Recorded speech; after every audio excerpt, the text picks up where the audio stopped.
Pass it over to you, Judy, to get things started. Great. Thank you, Mr. Mayor. We'll start with the land acknowledgement. We acknowledge that we are on the lands of Anishinaabe Nation. This spot where we gather is the traditional lands of the Three Fires Confederacy, the Ottawa, Potawatomi, and Ojibwe. We also recognize that this land is now home to the Delaware Nation. This land was settled through the McKee Purchase Treaty of 1790, and we, as beneficiaries of the treaty, must recognize our responsibilities, including our collective responsibilities to the land and water. We have two conflict of interest this evening. The first one is Councillor McGrail under item 11A, which is the lease of agricultural tractors. And the other one is item 14A, Councillor Sakachi, with regards to the Emergency Shelter Municipal Capital Facility. As Council is aware, and we'll let the public know, that this is a continuation of the July 11th meeting, and we're just finishing off the agenda items that we were not able to finish that evening. Therefore, there are no further deputations this evening, but I have emailed Council the deputations that were received a couple weeks ago with regards to items on tonight's agenda, just to refresh your memory. So there is no consent agenda, as all these items have been pulled previously. So we'll start with item 11, Infrastructure and Engineering Services, A, lease of agricultural tractors. Councillor C. McGregor and Councillor Latimer, can I get you to move this, please?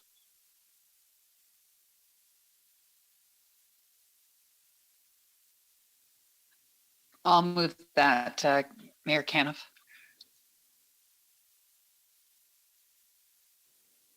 Councillor C. McGregor? Sure, I could second that, Mayor Caniff. Okay, go ahead, Councillor Scotchy, because I know that Councillor C. McGregor is the one that pulled this, so that she would be the one that would have a question. So Councillor C. McGregor, are you available to ask your question? She was one, Mr. Mayor, that I hadn't checked off as attending yet.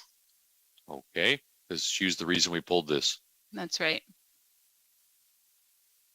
I'm not sure if maybe you want to do the next one and see. Maybe so she's having some technical difficulties. What we'll do is we'll put this one on hold and we'll go on to the next one. Go ahead to 11B.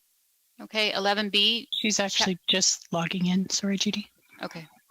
Okay, we'll hold on a second for Councillor C. McGregor. We'll put her on the spot as soon as she comes in. What do you think? I'm here. Oh, you're hearing this, are you? Sorry, my connection didn't want to go in, so my camera is not on.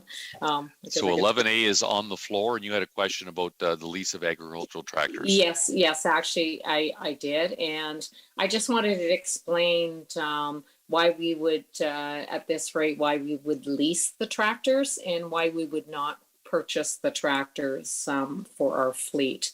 It seems to me like, maybe over time with amortization and such, that it might be more beneficial for us to purchase tractors. So I was just asking why we are leasing and why we are not purchasing. Thank you, Mr. Mayor. This is Shahir Alam, Manager of Fleet Services. Excuse me. Light decided to go off on me. But basically, so this contract was agreed a while back, and back then a study was done comparing the cost of owning one while as compared to renting a tractor. So these units are basically seasonal. We get them in early to late April, and they're gone back to the vendor late October. So they basically don't have any use with the municipality. So with their rate of under $15 an hour, it was always a better option to rent these. And furthermore, these tractors, we would always get new tractors every year. So this minimizes like any kind of maintenance cost that we have to pay, and and these tractors wouldn't have to sit in for maintenance. They will always be out there getting utilized, and once they're done, they'll be returned. So it is still more cost effective to lease, obviously, than the cost of purchase. Okay, that was my only question. So appreciate your answer. Thank you. You're welcome. Seeing no other questions, we'll put it to vote.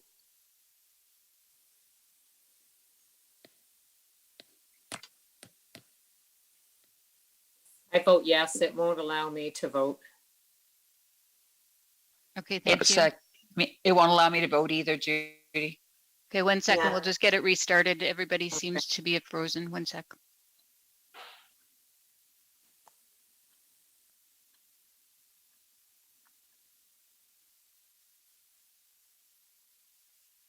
I vote yes. It won't allow me to vote either.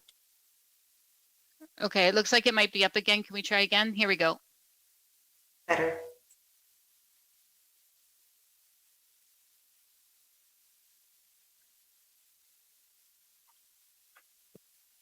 I have 15. Did everybody vote that was on the call? Okay, I think someone ended it on me, so I don't know if everybody voted or not. just quickly, is anyone against this motion? Okay, hear none. Motion passes either 15 or 16, and we'll make sure we check that tomorrow. Thank you. Moving on to 11B, Chatham-Kent Municipal Airport hangar leases. Mr. Mayor, we did receive 3 previous deputations on that, and as I said earlier, they were emailed to council this afternoon as a reminder. Okay, Councillor Finn and Councillor Wright, can I get you to move this, please? Happy to move it to bring it on the table. I'll second it. Thank you. Okay, so Councillor Finn and Councillor Wright both had questions. I'll go to you, Councillor Finn, first. One was, did all the stakeholders get consulted before the number 1 motion was brought up? That being people that may use the municipal hangar? Thank you, Mr. Mayor. It's Ryan Brown, Acting General Manager of Infrastructure and Engineering Services. There was no public consultation forum on this report. Previous to this going on the open agenda on item number 1. Since our last meeting got delayed 2 weeks, I have reached out to all the deputants. I did post this report at the airport, and I did have the airport manager email this out to all the user groups. But previous to this going on the agenda, there was no public consultation process. Now, what would that mean for events like Flight Fest, which comes up August 6th? What would they do in the future? Would that mean there would be nothing for them to use? I'm not sure of what's available out there for hangars. I apologize for that, but that could be some major economic impact to our community if events like that are not held, I would think. Thank you, Mr. Mayor. So as I mentioned in the report, this is the last hangar that's municipally controlled at the airport.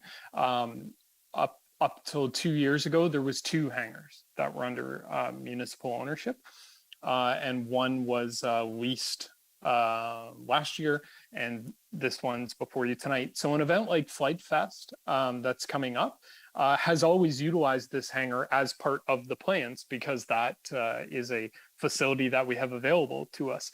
As outlined in the report, recognizing that, this is an asset the municipalities had for about 44 years, and there have been many uses that the municipalities used it for that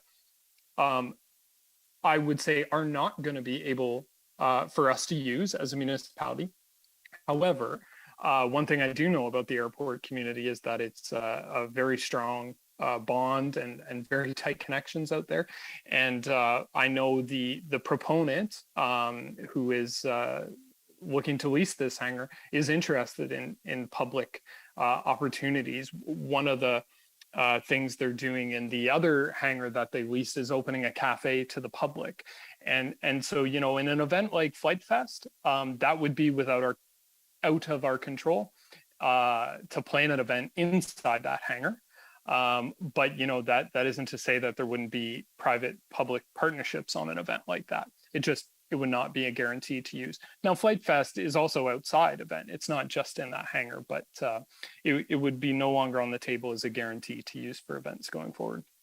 Okay, so the time in the 2 weeks that you have spoken with the stakeholders or the people that have put in the deputations, has there been anything that has come to an agreement, or it's kind of hard when you don't hear from them now as to their view still?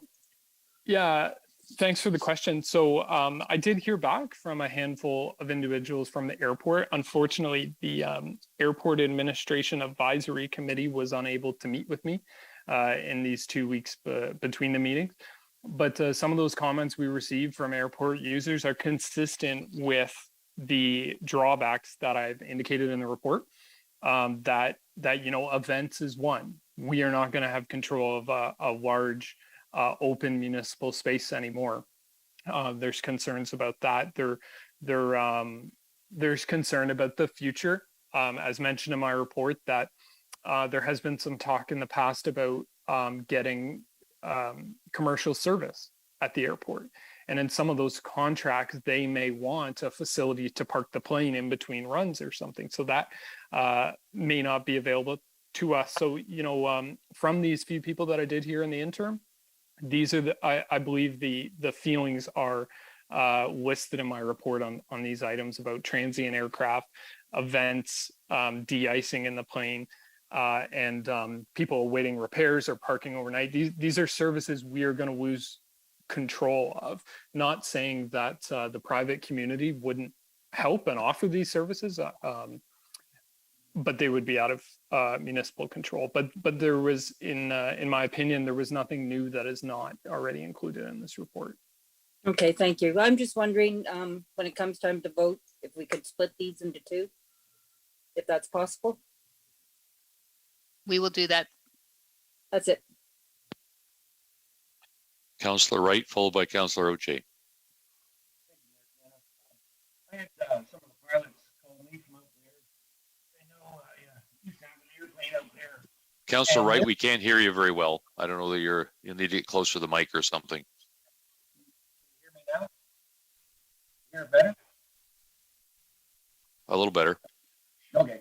Yeah, I had some of the pilots call me because they had concerns because they knew I used to have a plane out there. But one of their biggest concerns was they just purchased an airplane to do flight school again, and it was to be done in this hangar, and they were going to start again with their ground schools teaching. It was to go in that building. Now this will be halted, and it won't happen. The other one was on a 40-year lease. How do we set the price so we know what inflation will do over the 40 years? Can somebody answer that one? Is it just a legal one-shot price, or go with inflation, or what happens there? Because I know from what I leased or rented a commercial property 40 years ago till now, the cost of that's 10 times as much. So I just wondering how they can figure out where the cost will be in 40 years. Is there anybody that can answer that one? That's two of my questions. That's it. Yeah. Thank you, Mr. Mayor. Ryan Brown again. Regarding the inflation question, so in approximately, don't quote me, but 2017, 2015, there was an extensive undertaking taken on by infrastructure and engineering to revamp the hangar lease agreements. So agreements previous to that time were a little patchwork, and there was a bunch of different clauses that weren't consistent. One of those things was just as you're mentioning about inflation, that the cost for a 40, 50-year lease was a set price. And so that was something that was rectified in that review. And so currently all new hangar leases at the airport have a clause regarding 2% per year annual inflation on the lease rate and the maintenance fee rates. The next clause is that every 10 years, that 2% rate can be revisited by the municipality and changed if warranted. So, in the previous 2 decades, inflation had been pretty consistent. However, going into these next couple of years, that may be a clause that we would be enacting to deal with that. So in the new agreements, that is considered, but in a lot of the old agreements, it's not. In reference to your question about the flight school, so the deputation on the agenda was the first time administration had heard about this proposed flight school. And so, you know, at this time, and I did reach out to the deputants to try to get some more information on that flight school. And, you know, they expressed to me that they need a bunch more time to pull together that proposal. And so when contemplating, and this proponent brought to us this deal, you know, a flight school was not on administration's radar. So we're here in front of council tonight. That's part of the reason I put these items on an open agenda, is so that they're public. Because if you remember, most hangar leases, the general manager has delegated authority from council to sign. But I brought them here tonight because these are two very unique proposals that include a lot of money. So, and regarding the flight school issue in particular, I did speak to the proponent about this, that it, you know, if this comes to fruition, is there a public-private partnership or a private partnership that could be funded around a flight school? And, you know, he couldn't commit at this time that that's a guarantee, but I know he's a very community-minded individual, and he's more than willing to have a conversation about it. So I hope that answers your questions, if there's any follow-up. Yes, the lease one really got answered good there for me. Is there any way we can make a motion that we go back to the committee and hear what they say before we make this decision? Have their input into it? Because it sounds like they haven't had a input into what they want to see or hear. Absolutely, that's at the discretion of council to not vote on item 1, and we could take it back to the airport administrative committee.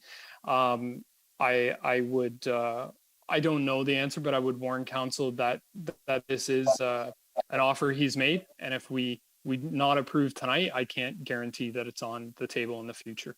But absolutely, that's at the will of council.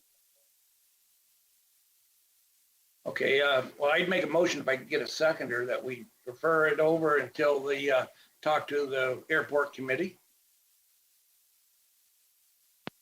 Can I get a seconder for that? Councillor Finn? I can second that, your worship. And I'd be happy to second it as well. Are you looking at Councillor Wright just deferring item number 1? We are splitting the two. Yes, just item 1. Yes. Okay. So Judy, we proceed on with the deferment of item 1, and then So we'll. Yes, Mr. Mayor, if we can just vote right now on the referred back to administration for consultation with regards to number 1, and we'll vote on that. And then if it passes, we can move on to discussion for number 2. If it fails, we can continue with both discussions. All right. So anyone else has a question regarding a deferment of item number 1? Mr. Mayor, if I can make a comment. Yes, certainly. Go ahead. Just note that with the motion on the floor, that it will change the financial implications of the report, because item 1 was a net surplus, and item 2 has the substantial financial costs to it. So just notably, if number 1 is postponed for additional public consultation, that there will be a financial impact to that. Okay. I see 4 hands up. Councillor Oche, you have a comment regarding the deferment of item number 1? No, that was from before. Thank you. All right, so I'll go to Councillor Thompson, then Councillor Latimer. Thank you very much. Yeah, I will hold my questions to just the deferment. Ryan, how long has this negotiation been in the works with this proponent on number 1? Thank you, Mr. Mayor. I would say it's been almost 1 year in the workings with this proponent through his purchase of our other hangar that was for lease. And, you know, administration had many debates on this, so that, you know, being myself and the airport manager, of the pros and cons of this proposal and how is this going to fit into the airport plan. So it's been almost a year. So the airport manager has been aware of this for almost a year then? That's correct. Okay. Follow-up question to that. How come this wasn't taken to the airport administration advisory committee in the first place? Thank you, Mr. Mayor. So typically the Airport Administration Advisory Committee is newer. It's only been in existence about 2 years. We have taken to them many items regarding new development at the airport. So, for example, recommendation number 2 in this report, which is about new infrastructure building at the airport master plan. These are things we've brought to that committee. It isn't extremely well formed. We've only had maybe a handful of meetings. In my opinion, leases were not contemplated when the terms of reference were drafted for that committee.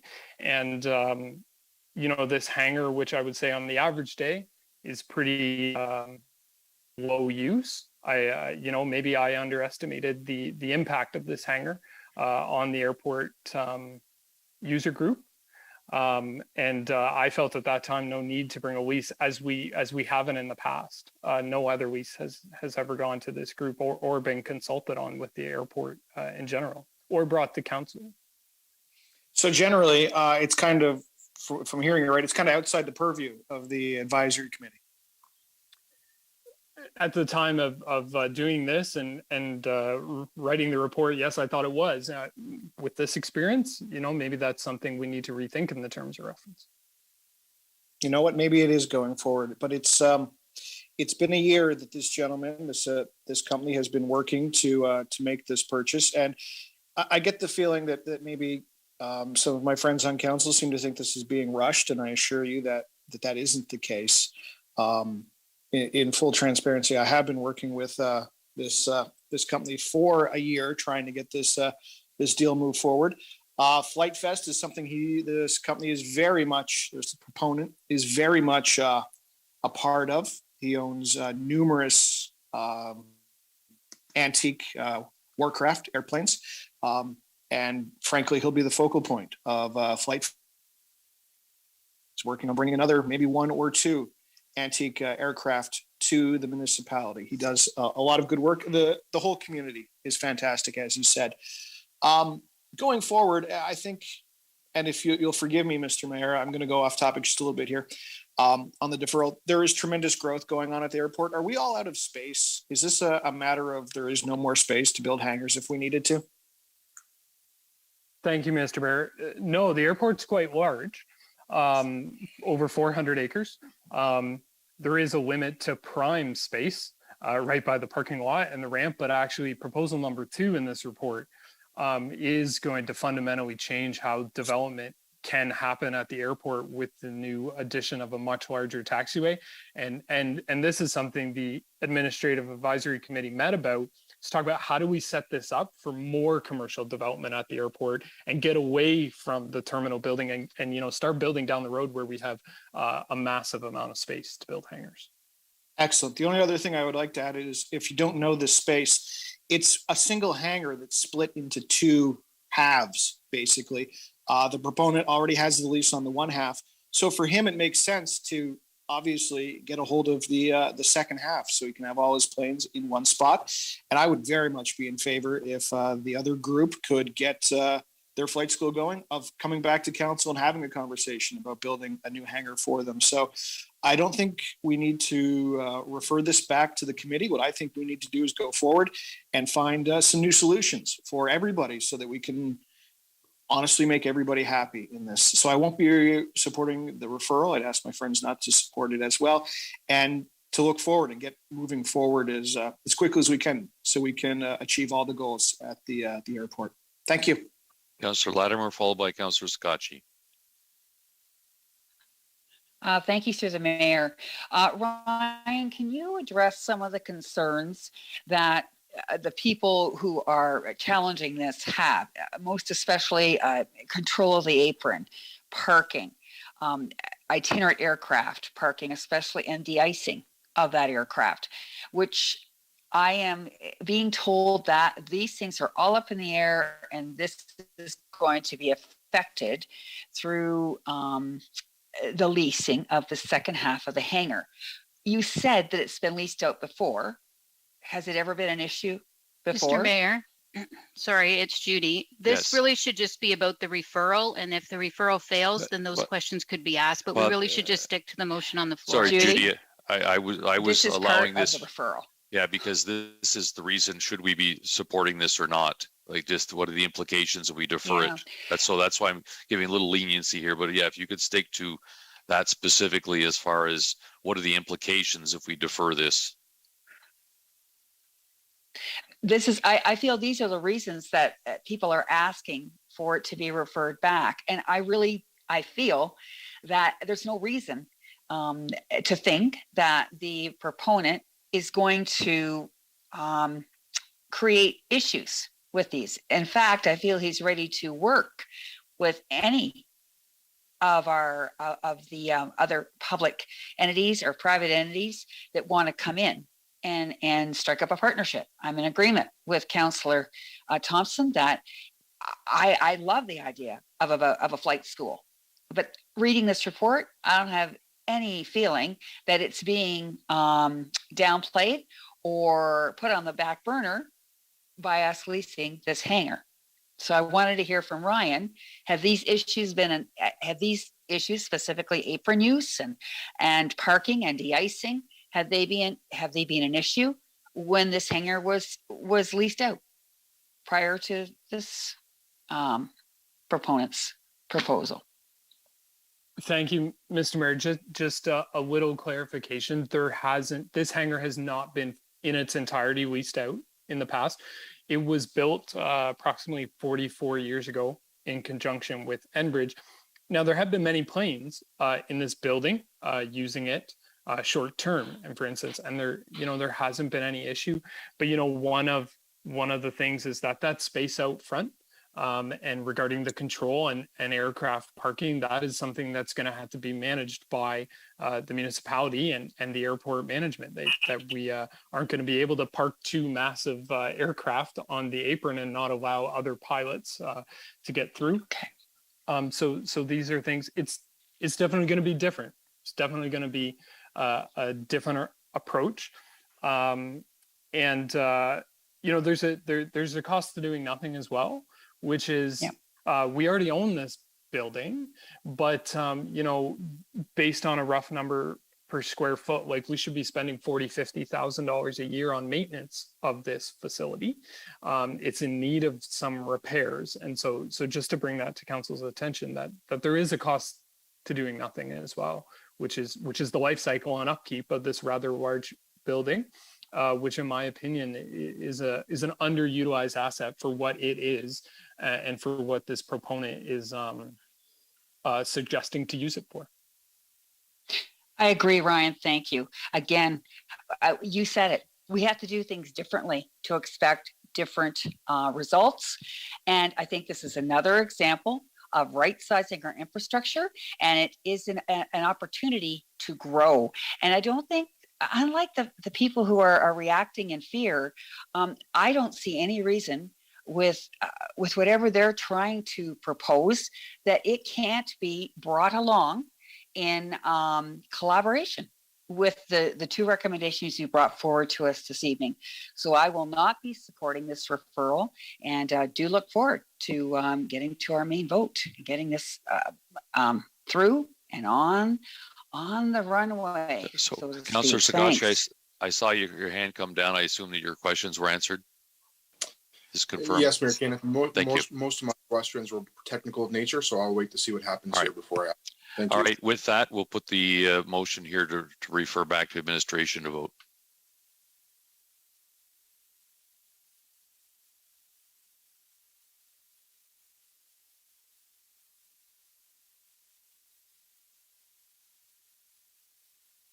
Waiting for two more, council. One more. All votes are in. The motion to refer has failed, 4-14. Okay, with that, we'll go back to the main motion, which will be split in two. Councillor Sakachi, you had a question? Thank you, Mayor Kenneth. Just a couple quick questions to Mr. Brown. Ryan, I know in the financial implications when it comes to the upon approval, the surplus of approximately $775,000 will be placed into the airport life cycle reserve. Now, is that reserve going to be is that reserve potentially there for expansion as well, or is that going to be is that just basically going to be for maintenance and the life cycles of the buildings that are currently municipally owned? Thank you, Mr. Mayor. Great question. The intent of the language in that recommendation is to make sure that we need council's approval to put that money in the life cycle account. And one of the reasons we want to do that is to make sure that, it doesn't get lost, that this money was generated from the airport, from this lease, and it should stay with the airport. So in theory, this life cycle is used for repaving the runway, or fixing the roof on the terminal building. However, this is a big influx of funds. And I would actually say that if you look at our asset management plan, the airport is actually one of our things that are better funded. And my intention, over time with this money is that we would have this surplus to actually invest in a new piece of infrastructure. Obviously, like I said, our actual infrastructure funding for things such as the runway repaving is actually pretty well funded. And so, for instance, I noted in the report, with this new development, and we're going to have more commercial space open to attract new tenants, there could be a day coming where these commercial pilots want fuel delivered to their planes, and that's going to require an investment from the municipality for a fuel truck and the servicing of that fuel truck. So that is my intent of the money, is that it would be used for future development and not just the day-to-day life cycle things. And I do want to thank you to Ryan. Obviously, like prior to this coming to council, there wasn't a whole lot of knowledge on my part in regards to this, except for the little bit of conversation I had with you regarding the Green Hill produce. Wanted to kind of see where that was, a few months ago when I contacted you. I guess my only concern, which I did voice to you, prior, and you've been great and you've talked me through it, was just related to kind of the consultation piece of it. I think if the consultation piece was done, and I understand it wasn't in terms of reference, it would put us in a little easier place. That way we wouldn't have to await, more public consultation. And I do understand, your opinions on the fact and how it is a surplus. You spoke to the underutilization, which that is your duty to do, is to look for assets to right size. I guess my only, quick question to you, and it's just, I know it's going to be more based on your own opinion, but this isn't going to put us is this going to put us, and I read the report and the challenges, this isn't going to put us in a bad spot at the airport though, are we still going to be looking at ways to grow it? I know I've seen personal growth out there. You've just talked about the personal growth potentially coming. We can still potentially see more positive benefits coming to the airport, even though, we might be losing some space. And are you going to work with the committee to try to, rectify any challenges and mitigate any issues going forward and work through that expansion? Because you sit on the board as well, correct? That's correct. And Mr. Mayor, to answer your question, happy to meet with the committee. As I emailed them, when those are back from vacation, we can meet and we can discuss. I think there's huge potential at the airport with the addition that's going to be coming with recommendation number 2, if passed. We will have, if not the prime spot for a commercial development right here in Chatham-Kent. There are very few airports that will be willing to offer that, to have direct access to a proper width taxiway right there ready to go. And so I think there is going to be a lot of growth at the airport. And as commented tonight, there's some discussion about a potential flight school. Happy, as Councillor Thompson said, let's find a solution for that too. There's room for everybody at the airport. So supporting this there would still be openness. It wouldn't be a small-minded decision. It would be looking at the generic of growth in the airport as well. I just want to make sure that we're still having those conversations.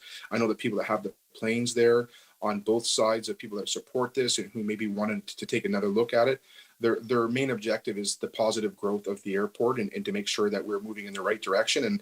And hearing that, we're still going to be looking at productive ways to move forward. And, and the fact that we have some money now and some more money, a very big chunk of money moving over there, maybe that's enough to come back to council to utilize for potential growth. So I do appreciate all the conversations after the report came out, Ryan, and you going out of your way as well to reach out to the other members that were looking for some clarification. Thank you.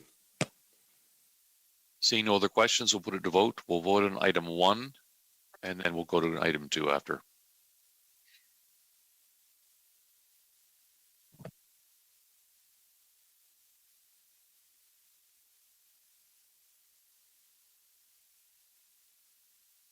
All votes are in. Motion passes 15-3.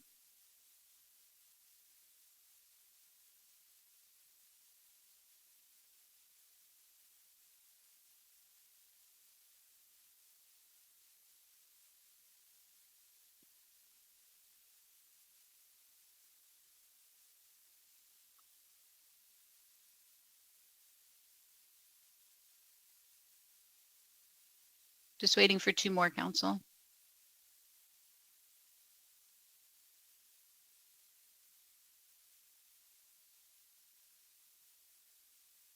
Okay, all votes are in. Motion passes 17-0. We'll go to item 12, corporate services. 12A, procedural bylaw amendments 2022.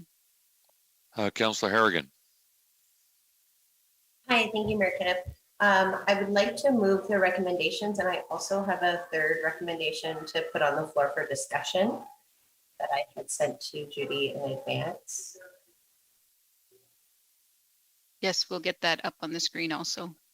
Great, thank you. So in addition to the first 2, I'd also like to move that staff bring back a report to council identifying the procedural changes required and corresponding operational processes for hybrid council meetings based on the information provided by the survey to council on hybrid meetings.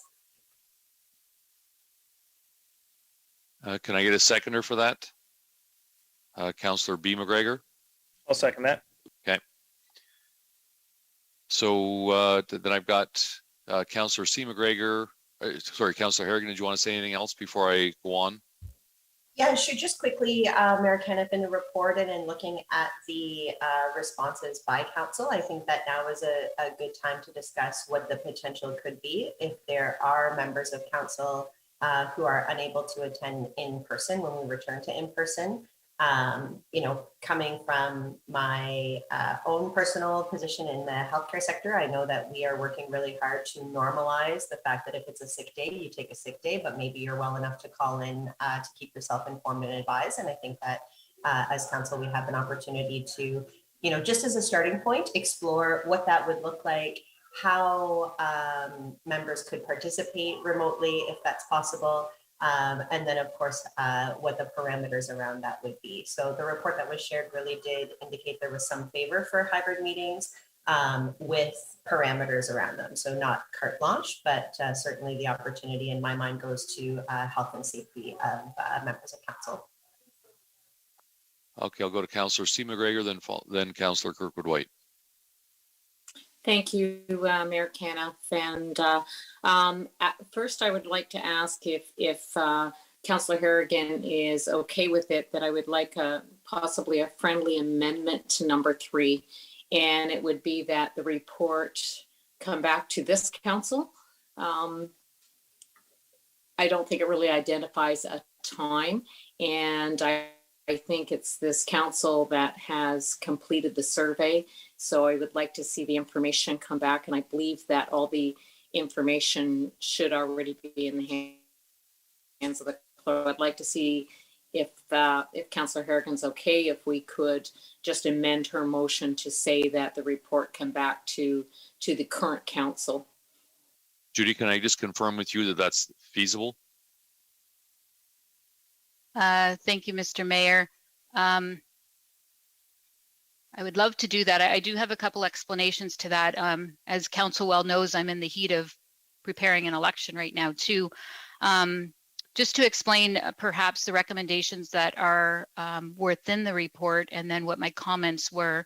I did not overlook the fact that this council was 70% in favor of a hybrid option for council meetings.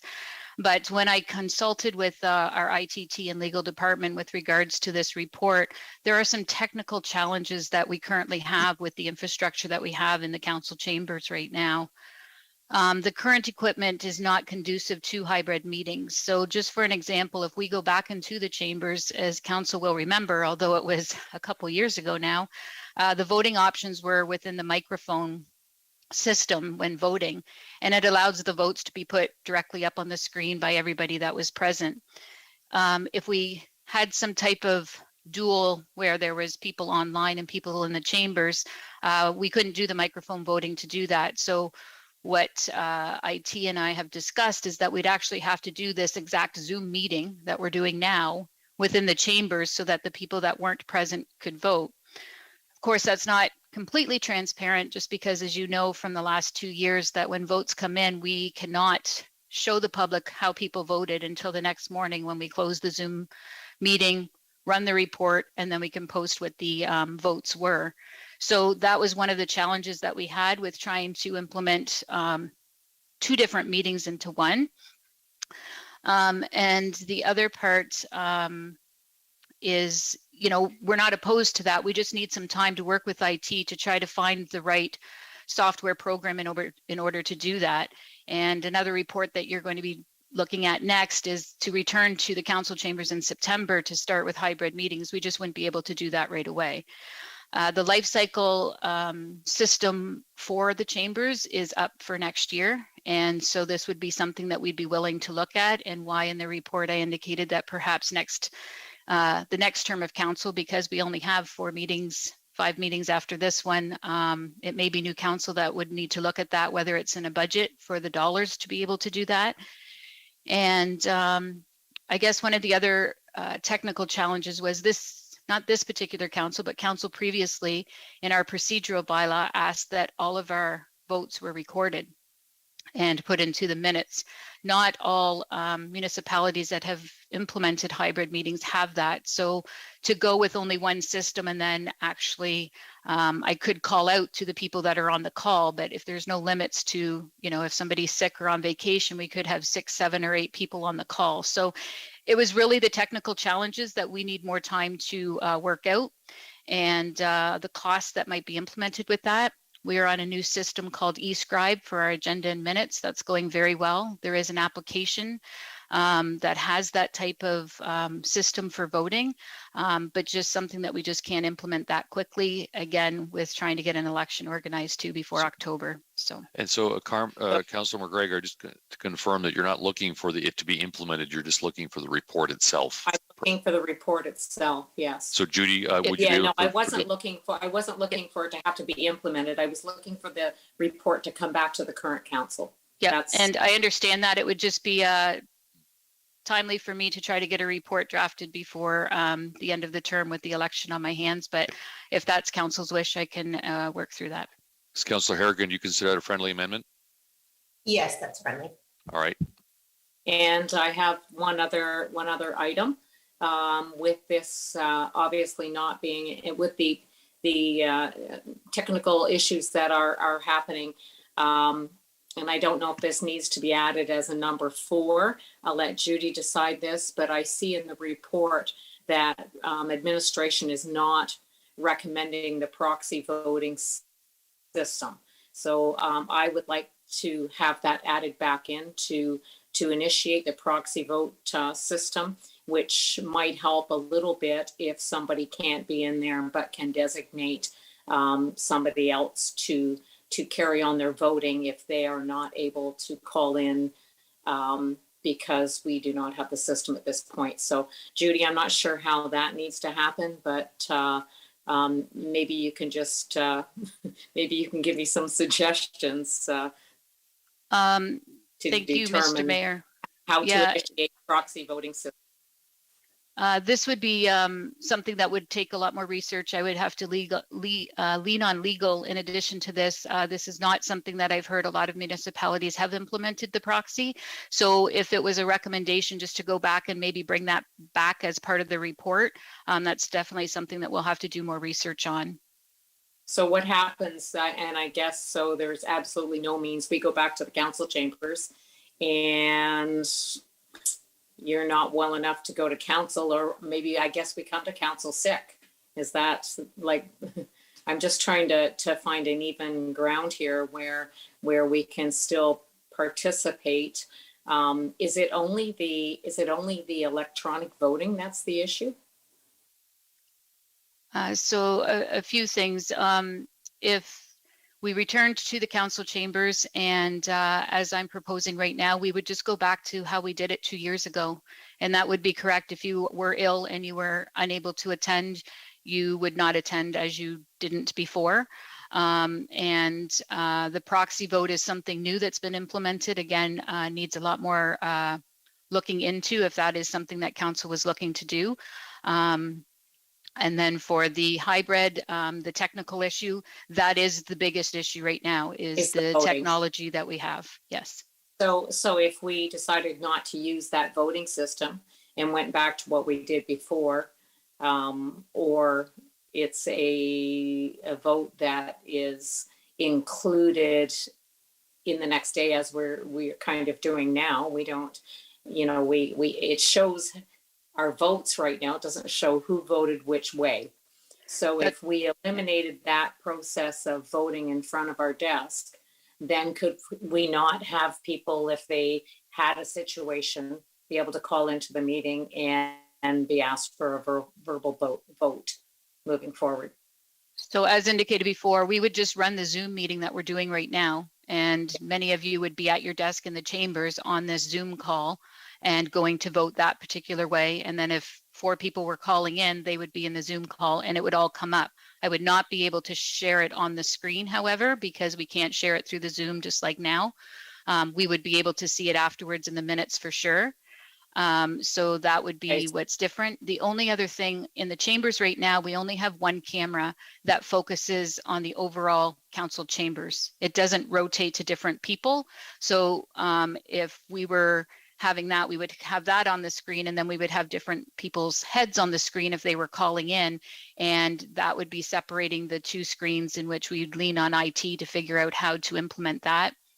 And then it really comes down to the challenge of the chair to who to go to next if you're in the room and who had their hand up first, et cetera, et cetera. So I would hope to stay away from the verbal votes just because 18 councillors we've seen the last 2 agendas with we would probably continue with just the Zoom call and do it that way, but it wouldn't be up on the screen as we're used to in the chambers until we were able to find some other method or technology, both for our visual up on the screen and for the voting purposes. Could it not be as simple as if you're on the phone, then you're responsible to type it into the chat so that you have a visual of who votes? I don't want to start getting a bunch of solutions now. I guess the issue is, do we want to look at a proxy? And I'll ask Councillor Harrigan, do you consider that a friendly amendment to put that as 4, or would you like Councillor McGregor to go on her own as far as trying to get that through in a separate way?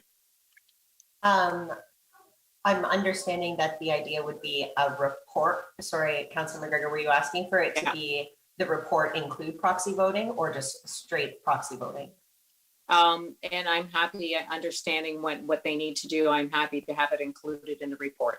Yeah, that's absolutely friendly, Mayor Kenneth. Yeah. All right, so if we add that as well. Anything else, Councillor McGregor, before I go on? We've got Councillor Kirkwood-White, then Councillor McGrail.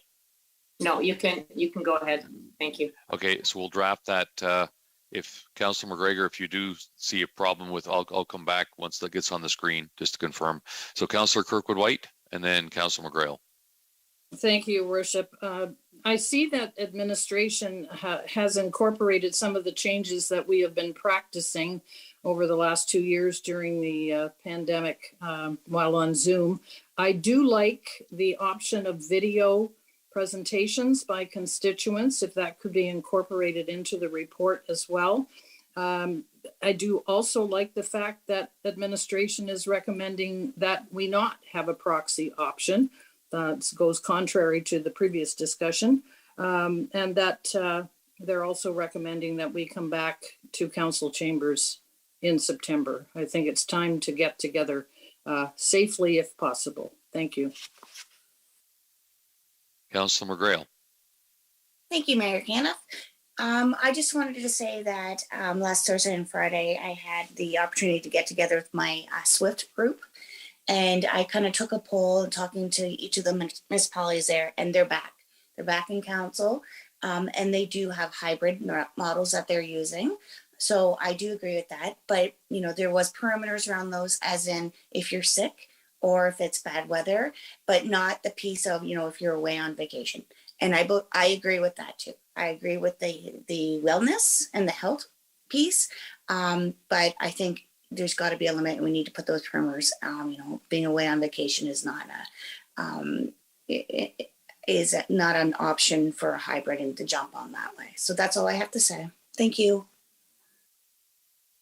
Okay, we'll just wait to get item 4 on there, and then I'll just confirm with Councillor Harrigan and Councillor C. McGregor that that is what.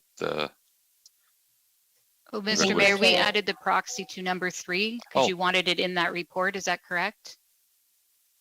I believe that was the intent. Yeah, so the proxy vote is at the end of Okay, that thank you. Sorry, I missed that. All right, Thank Councillor you. Harrigan and Councillor C. McGregor, are you good with that? Yes, and could I just point one more thing out? There's this report and the next report that's coming up, and you might want to correct this at some point. They have 2 different return dates to council chambers. One is like the 12th and the other one's like the 23rd or 27th, whatever that date is. I don't have the other report in front of me. So you just might want to coincide those 2 reports with the same return date to council. Thank you.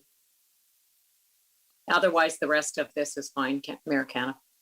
Okay, Councillor Harrigan, any final thoughts before we put it to vote? Yeah, just really appreciating the information in this report, and some of the conversation or considerations we've heard from the clerk are what I would really love to see in the report itself, just so councillors can also understand what the opportunities and limits would be for thinking about things like hybrid meetings. So this is kind of really just a request for a bit more information on the hybrid meeting portion. Really also want to echo Councillor McGrath's comments. I appreciate the new procedural bylaw that will allow for virtual deputations or video deputations, so to speak. I think that's a great way for us to be accessible to the constituents and allow people to have their voice without needing to physically be in council chambers. So certainly some great inclusions in our procedural bylaw and an opportunity to better understand what the future could look like as well. Judy, did you have something to add? Yes, sorry, Mr. Mayor, just 2 things. One, the next report is coming up. It just basically says to return to in-person meetings in September. And my report indicated the first council meeting as September 12th. I think Councillor McGregor might be just looking at the background where it was September 27th, 2021, when it was starting to be discussed. So, and the other thing, just from a procedural perspective, even though it's my report, the procedural bylaws indicated in their bylaw report has to be approved by a 2/3 vote. And I'm not sure how number 3 will go. Perhaps it'll be unanimous too, which is totally fine. But didn't know if it might be beneficial to separate 3 out. Because that doesn't require a 2/3 vote, that just requires a majority vote. So just wondering if perhaps we could separate Yes, 1 and 2, and then 3 as a separate. Just given the significance of the one versus the other one, I think it's prudent to separate them. Okay, thank you. So we'll vote on 1 and 2, and then we'll vote on number 3. Okay, with that, we'll put to vote for item 1 and 2. Okay, Meredith just might need a second to separate them. Any stories to tell us, Judy? We're waiting. No, and I'm not going to sing either. Oh.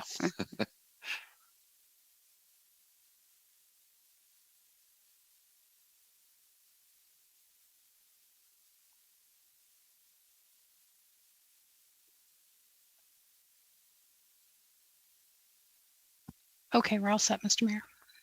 Okay. We'll vote on item 1 and 2.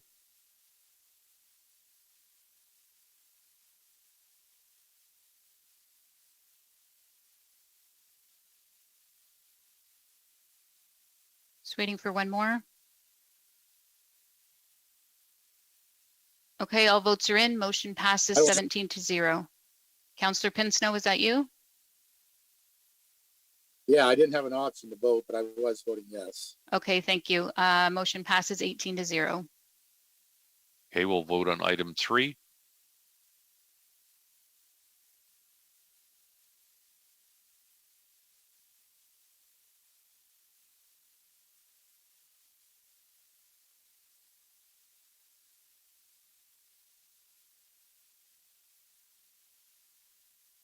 Just waiting for a couple.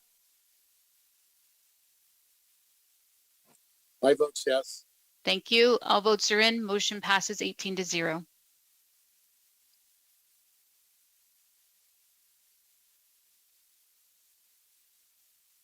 Sorry, changing gears here. The next one, 12B, COVID-19 vaccination policy for council and committee members update. Councillor McGrail and Councillor C. McGregor, can each move this, please? Yes, I'll bring it to the floor. And I'll second. Okay, Councillor McGrail, the floor is yours. Thank you, Mayor Caniff. So in the report, I guess I have a question. A couple months back, I had asked Kathy, this is for you, about testing for the volunteer firefighters. And within that report, it didn't specifically address that. So could you tell us where we stand on that today? Yes, certainly. Thank you, Mr. Mayor. Our volunteer firefighters are captured under our current policy as it relates to our vaccination and testing policy, Councillor McGrail.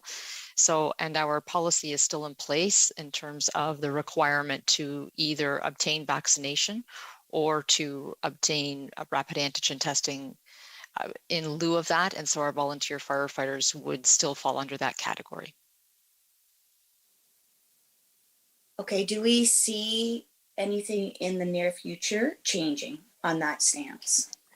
Thank you, Mr. Chair. We have reviewed this matter every month and regularly in between there based on our current statistics and so forth. And we do not have a plan in the near future to end this particular policy, just given the fact that what the modeling actually looks like in terms of the anticipated next wave in the sort of September, October timeframe and the following wave expected into the new year.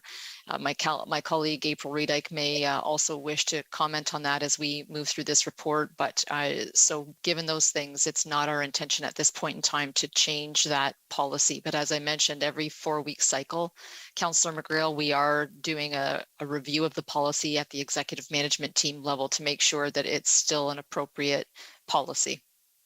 Okay, thank you very much. You're welcome. Councillor C. McGregor, followed by Councillor O'Jane.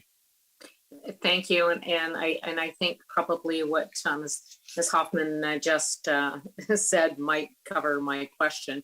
My question was, do we require all new hires to be vaccinated? I was asked that question, and just to extend on that, I'll let you answer that first.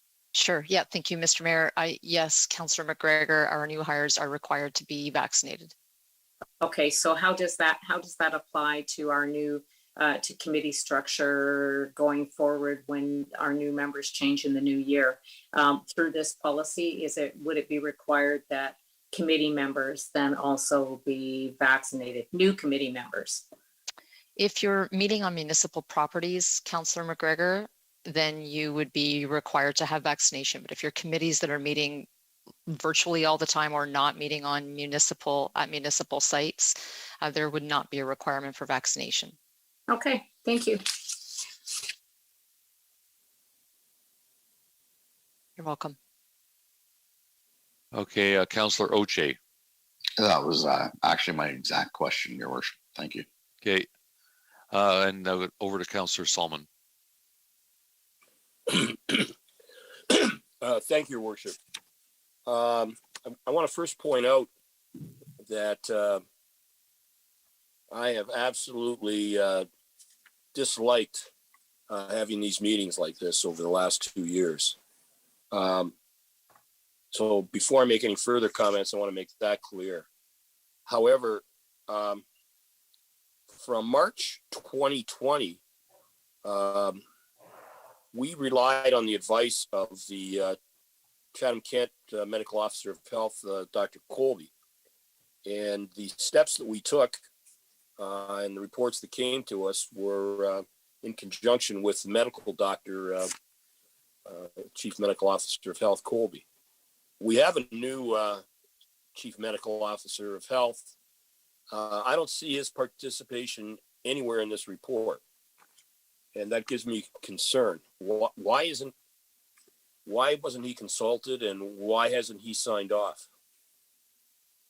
Thank you, Mr. Mayor. I certainly invite my colleague April Redyke to comment on the conversations that she's had with Medical Officer of Health Colby and our new Medical Officer of Health. Yeah, that's fine, but we don't have a report. To get it orally later is not what I was asking. I wonder why they haven't signed off and why they aren't part of the report. I'd like to see it in writing from our new Medical Officer of Health. Mr. Mayor, would you like me to make a few comments? Yes, please, April. Thanks. Thank you, Councillor Solomon. I think that from a public health perspective, I am not aware, and certainly, Kathy can chime in. Dr. Colby has never signed off on a report with respect to these issues. He has certainly been present in terms of providing advice, providing kind of his thoughts. You are correct. We have a new medical officer of health who will be starting with us shortly. I think Dr. Colby's advice as we went down this path has remained steadfast. We need to look at the numbers. We need to look at our vaccination rates. We need to look at what's happening across the province, and then make either decisions, recommendations, whatever we would like to do from that place.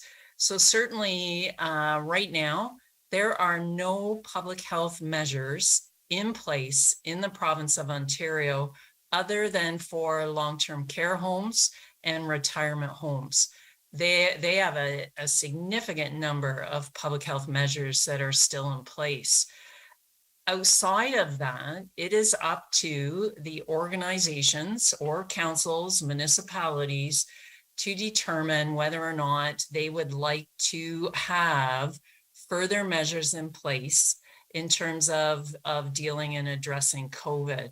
What I will say to add to that is right now, COVID hospitalizations across the province are the highest they've been since May.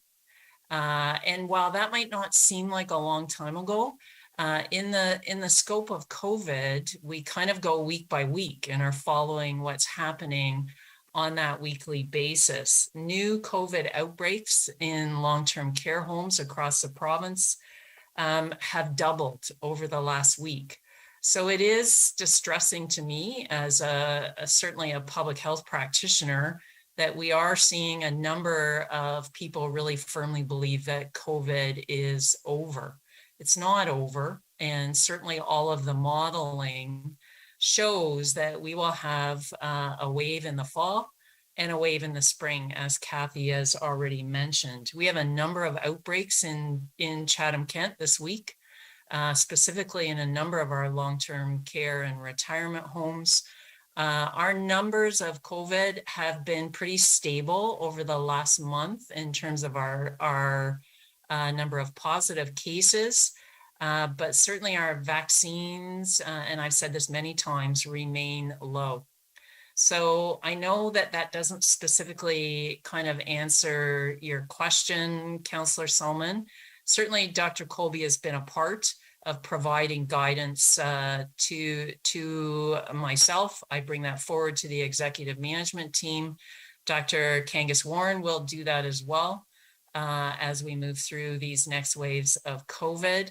But I am not aware, and certainly Kathy, correct me if I'm wrong, of Dr. Colby ever signing off on any of these reports. So to the Board of Health, yes, but certainly nothing that impacts whether we have in-person meetings or not in-person meetings or any of these procedural bylaws. Okay, so his position would be that he would make comments and recommendations to the Board of Health. And, but that hasn't happened on this issue of coming back to in-person meetings, has it? Well, it did prior to Dr. Colby going on vacation. So he provides, I had conversations with him very, very frequently. And as we looked at preparing these reports, even my comments from the perspective of going back to in-person meetings, I asked that we be very clear that in the event that our COVID numbers spike or we start to see a trend of them going up, that we are prepared to pivot very, very quickly to going back to virtual meetings. So Dr. Colby was part of that before he went on vacation. I don't know if that helps or not. Certainly the Board of Health does not meet in the summer, but this would have been before Dr. Colby left. I just wondered whether he gave input in particular to starting in-person meetings in September 2022. That's what I was concerned about. Or was it just generally he talked about it? It's in general that he would have spoken about it. So see, I appreciate your comments, April, because that the concern I had is that I had also was aware that the incidents of COVID have gone up very rapidly in the last little while. And last week I was watching, or perhaps I read it in one of the newspapers, that Dr. Tam, who is the federal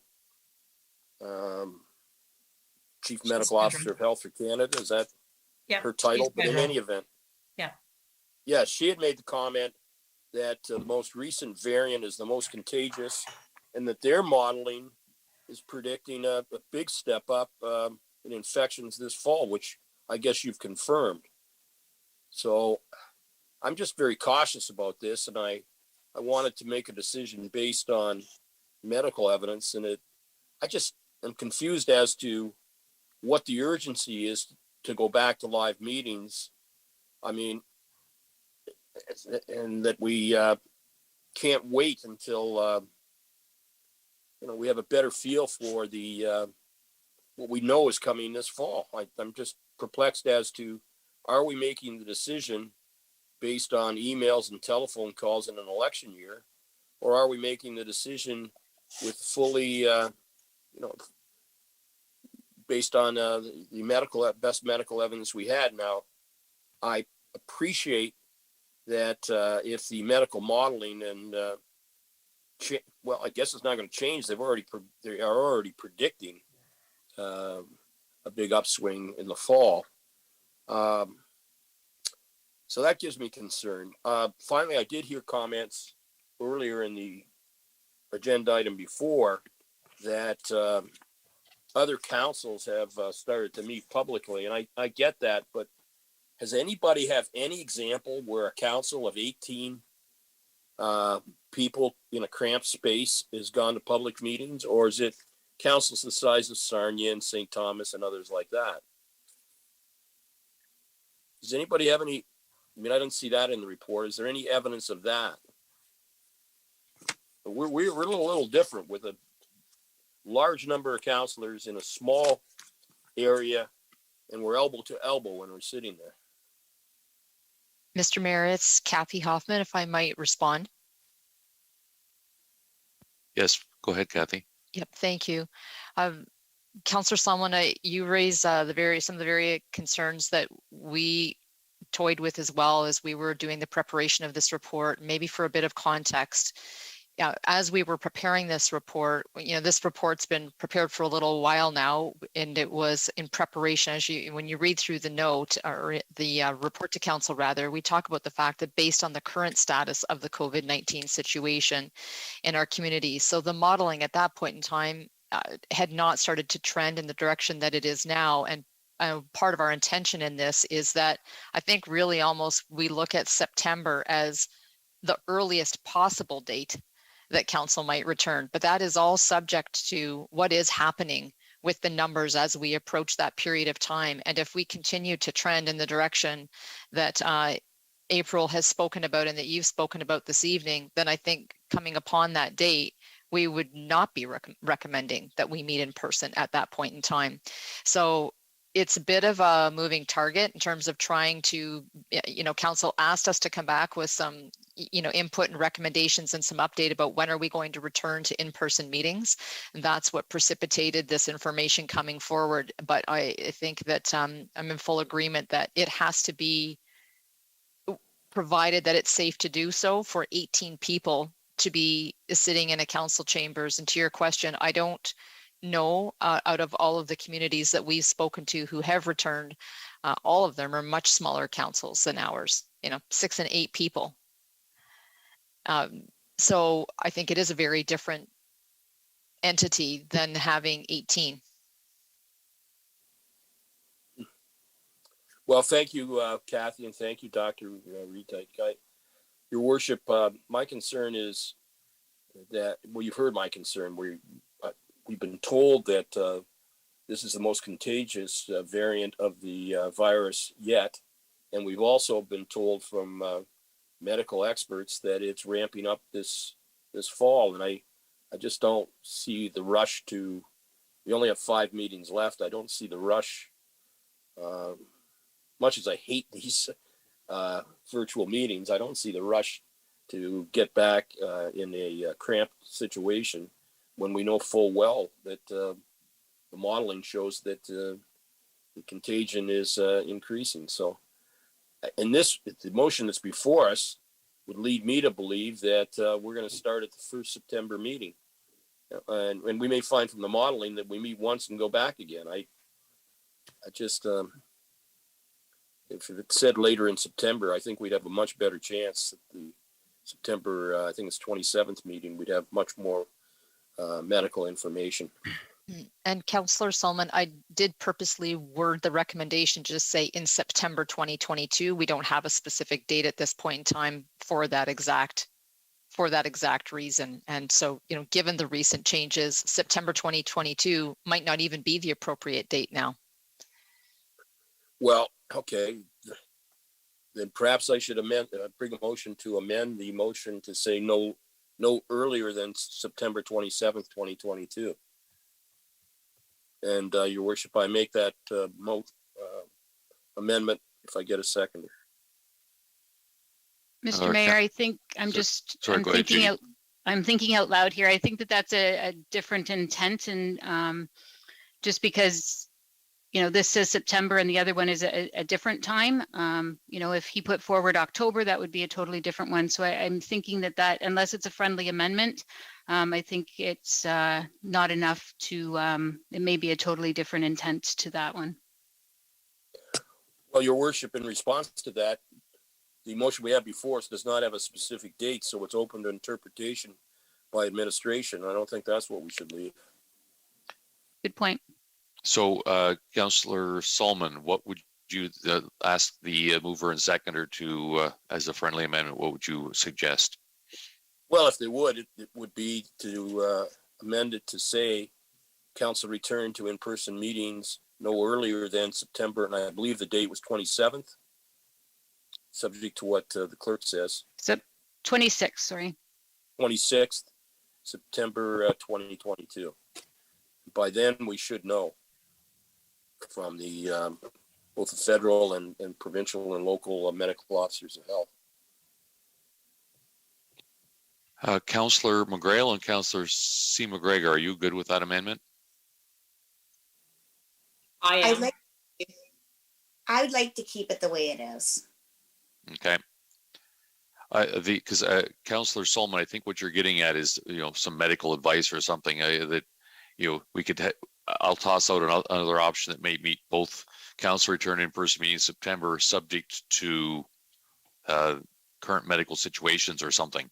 So it gives us that ability. It notes that there's potential there that if there's other places not getting together because of COVID, then this is something we should be pursuing. Would that meet your needs there, Councillor Solomon? what it is better than nothing, Your Worship. So certainly accept that. It's certainly better than nothing. The trouble is that you've just heard that the places that are together are much smaller councils than ours, and not jammed together as ours is in a small chambers. Okay, Councillor McGrail and Councillor C. McGregor, would you be good with that? Yes. Yes, I am. Thank Okay, you. so we can add that. I see that Tony had his hand up and would like to say something as well while we're waiting. Thank you, Your Worship.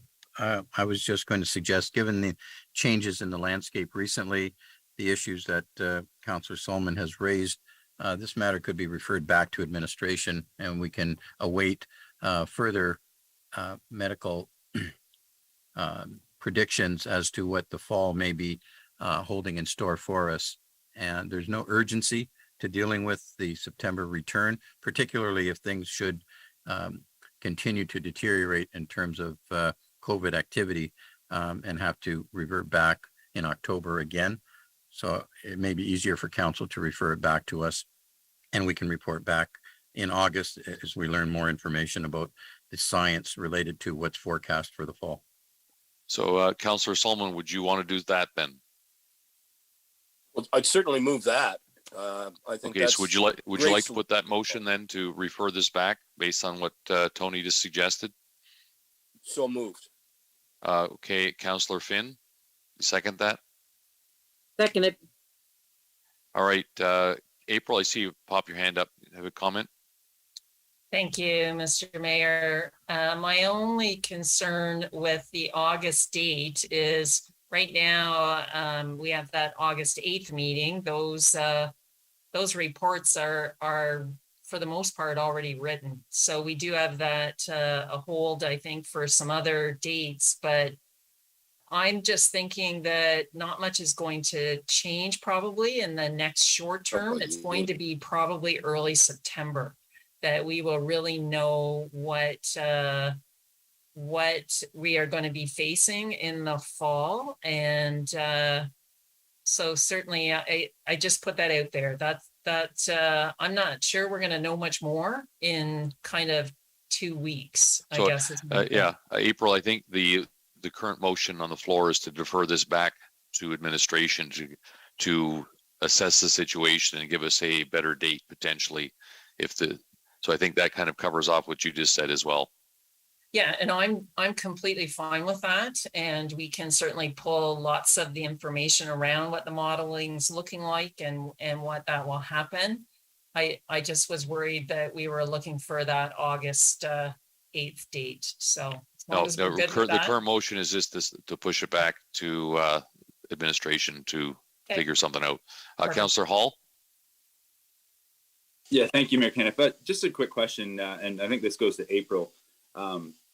So all throughout this, all throughout the pandemic, we've been taking advice from the province and that sort of thing. And I think you touched on in your comments earlier that currently, right now, in Chatham-Kent, there's no restriction for indoor gatherings, right? Like accepted some select places in long-term care and that sort of thing. So currently, there's no restrictions on meeting in the council chambers, I guess, to put it specifically. Is that correct? Thank you, Mr. Mayor. Yes, Councillor Hall, you are correct. So at this time, the only public health measures that are in place in the province of Ontario are for long-term care and retirement homes and some high-risk congregate living facilities. So what that does, though, is it does leave it up to independent organizations, municipalities, any other workplaces to look at their own situation, look at what's happening within their community, and what the facility looks like where people will be gathering. But right now, there are no gathering limits for something like council chambers. Okay, right on. So, and maybe this one's to Kathy. Have we looked at the council chambers right now in terms of the space, and do we feel like it's safe to have all council and administration and the public in the council chambers? Yeah, thank you, Mr. Mayor. So yes, Councillor Hall, we have examined these things, and we do have concerns about bringing large groups of people back into an environment like that, given the fact that the numbers are tracking where they are. You know, this report sort of speculated a September timeframe at the wish of council to say, like, when might we be in a position? And hearing the things that you've heard this evening about the fact that the modeling is now showing some, bigger concerns than they did at the time of penning the report. Our concern is growing about having a large number of people in the council chambers. To what end? To what end is there, where is the benefit when we're starting to look at potentially worrying about the proximity of people, both in terms of council members trying to have 18 people around a horseshoe, staff, and then members of the public. And so from our collective perspectives, with advice having come from the public health sector, even inside of our own employment arrangement, we have been extremely judicious to try to make sure that we avoid larger gatherings. Okay, thank you. And lastly, I guess if there was, if we defeat this motion to refer it back, and the original motion comes up, and we aim for the September start to back in the council chambers, if there's any changes, either from our current medical officer of health or from the province, that limits those gatherings, that would come down, and that would change things. That's, this has obviously been a dynamic situation all throughout, but that would change, and that would be there. That's correct, right? Like, we would be taking that. Don't tell us anyway, what to do. right? It would be correct that if there are changes that happen provincially and they were imposed, if there were things that we were required to do, we would have to abide by them. It's also, if we get advice, not direction, but if we get advice on something, we would also be coming back to you to say, we don't recommend this timing for this reason. And helpfully, your procedural bylaw now also addresses being able to just, we would stay inside of this virtual environment. Exactly. Okay. Well, thank you very much for that clarification. I'm all in support of trying to get back into the chambers for September. I think it's going to be something we're going to be dealing with, but I think we're able to currently deal with be in the chambers right now. So I think we should try to get back there and see what the situation brings. So I'm all for trying to get back to the chambers in September. Thank you. All right, seeing no other questions, then I will vote on this motion on the floor.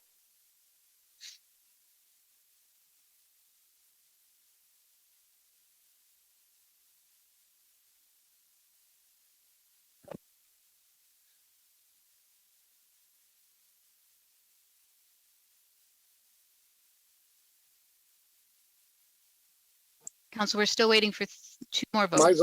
My vote is yes, Judy. My Thank internet you. keeps going in and out. And so we're waiting for 1 more. Okay, so motion passes 10-7.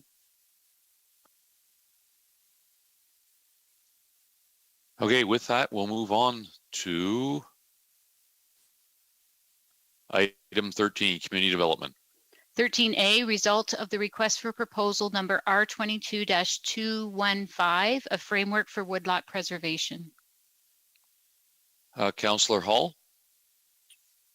Thank you very much, Mayor Kenneth. And thank you to administration for this report. I do have a motion to put on the floor that I sent to Judy and Meredith ahead of time. So I move that 1, the work of the Natural Heritage Committee of the Whole be paused for the remainder of this council term.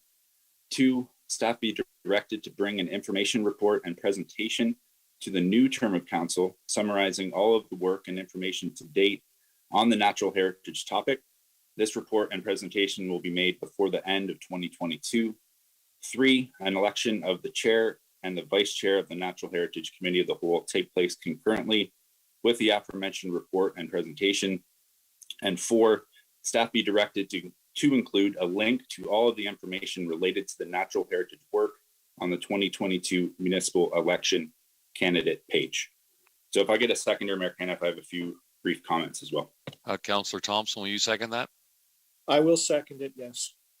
Okay, Councillor Hall, go ahead. Thank you once again, Mayor Kenneth. Just briefly, Council, I believe this motion makes the most sense for us at this time. We're simply competing with the calendar at this point in our term, carrying the committee forward. This allows us to maintain the work that we've completed basically for procedural reasons, terms of reference, mandate, etc. Getting the new council up to speed on this topic right away is essential. Hence the direction to have the report and presentation be brought by the end of the year. The direction also provides flexibility to the new term of council to go in whatever direction they see fit. And lastly, I think the link to the candidates page, this just streamlines the information on this important topic. I know we have a lot of reports and presentations and a lot of data information, but it just streamlines it, this important issue for every candidate that chooses to run in the election. And is a simple way to ensure that whoever's looking at running across Chatham-Kent can have all the information right at their fingertips, especially for those that are they're going to be successful with their campaigns and joining council. So hoping for council support tonight. Thank you. Is there any other questions? I know we had a number of speakers prior to just talk about the report, but just given this motion, is there anybody else that wants to speak to this motion? Councillor McGrail. Thank you, Mayor Canoff. So my first question is for number 4, Judy, is through the council page, is there any other information that's directly put for the potential councillors? Like what is being requested here? Thank you, Mr. Mayor. So yes, we do have candidate resources on the election page, and we have things like the financial statements, the strategic plan item. So ideally, this is a big topic that council's been dealing with, and it will be for the new council. So it would be definitely something that we could link on the candidate resource pages with all of those other items. Okay, good. Second question is, what does this do to the current situation now with the pause on tree cutting?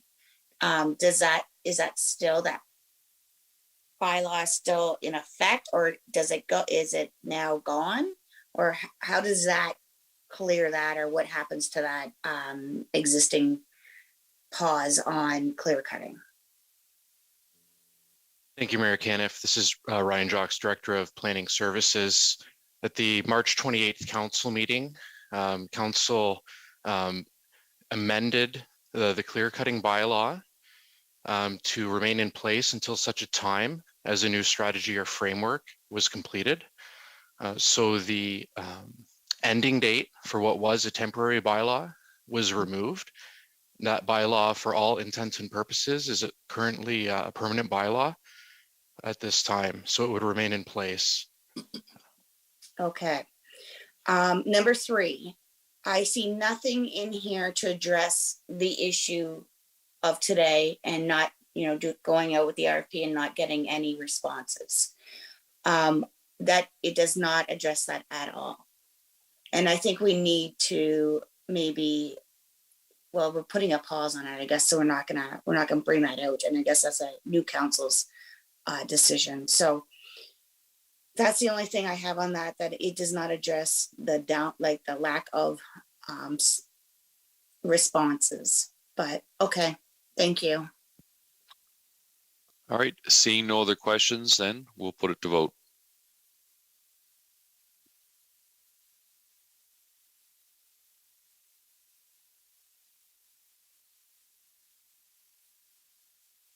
Councillor Kirkwood-White, you had something quickly?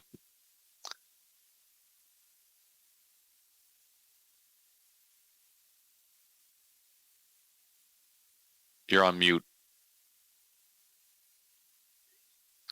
Councillor Kirkwood-White, you're on mute. She may not be able to unmute herself until she votes. I wasn't able, actually, thank you very much. I wasn't able to unmute myself because the voting thing was up.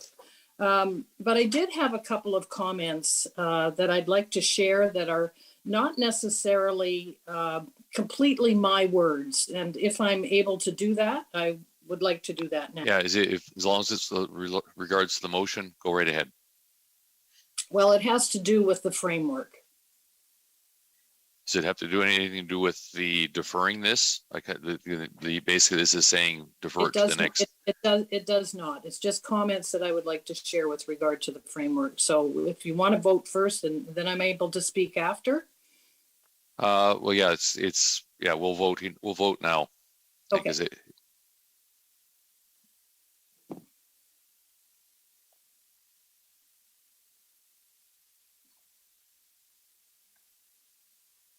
Councillor Pinsnow, were you able to vote?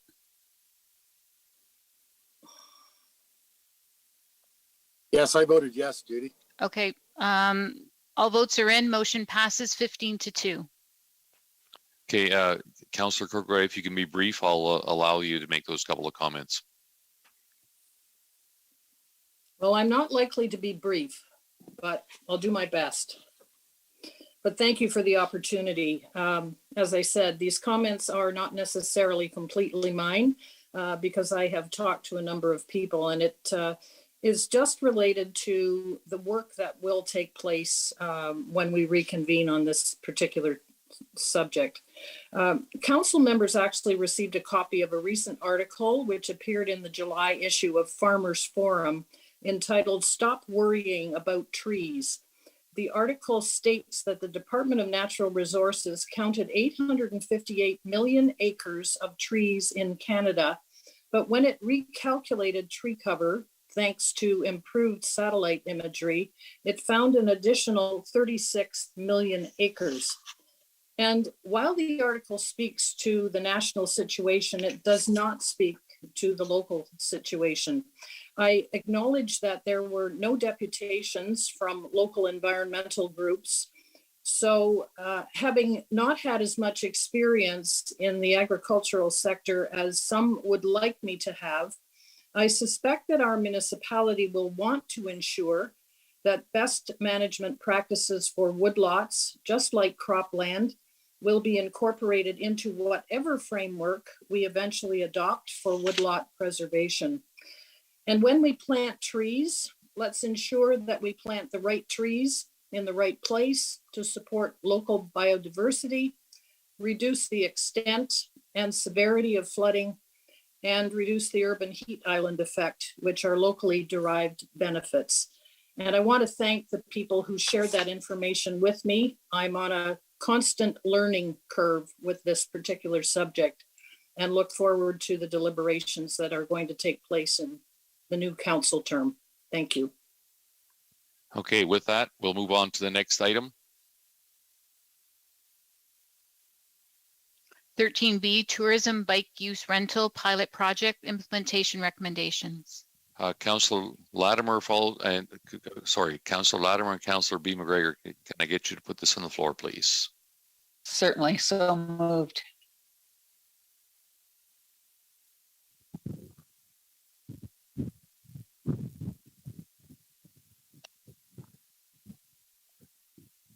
Okay, sorry, Councillor Crew, can you second this, please?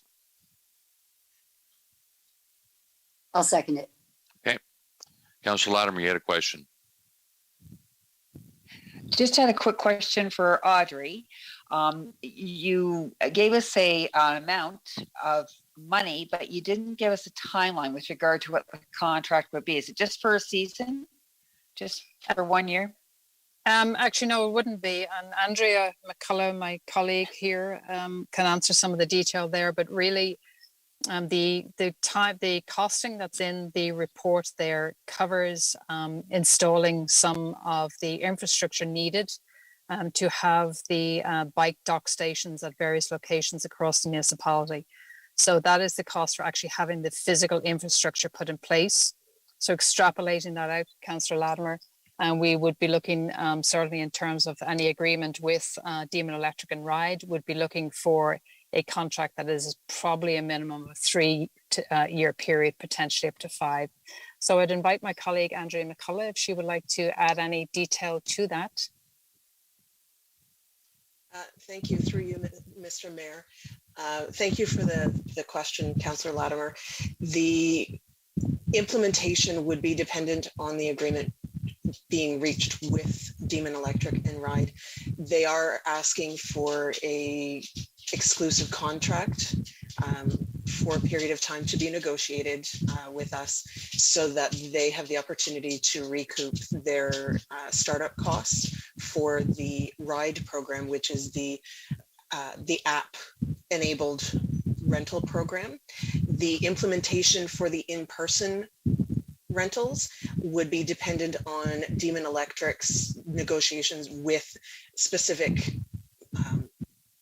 businesses within the community that are interested in partnering with them. So that would be entirely up to them.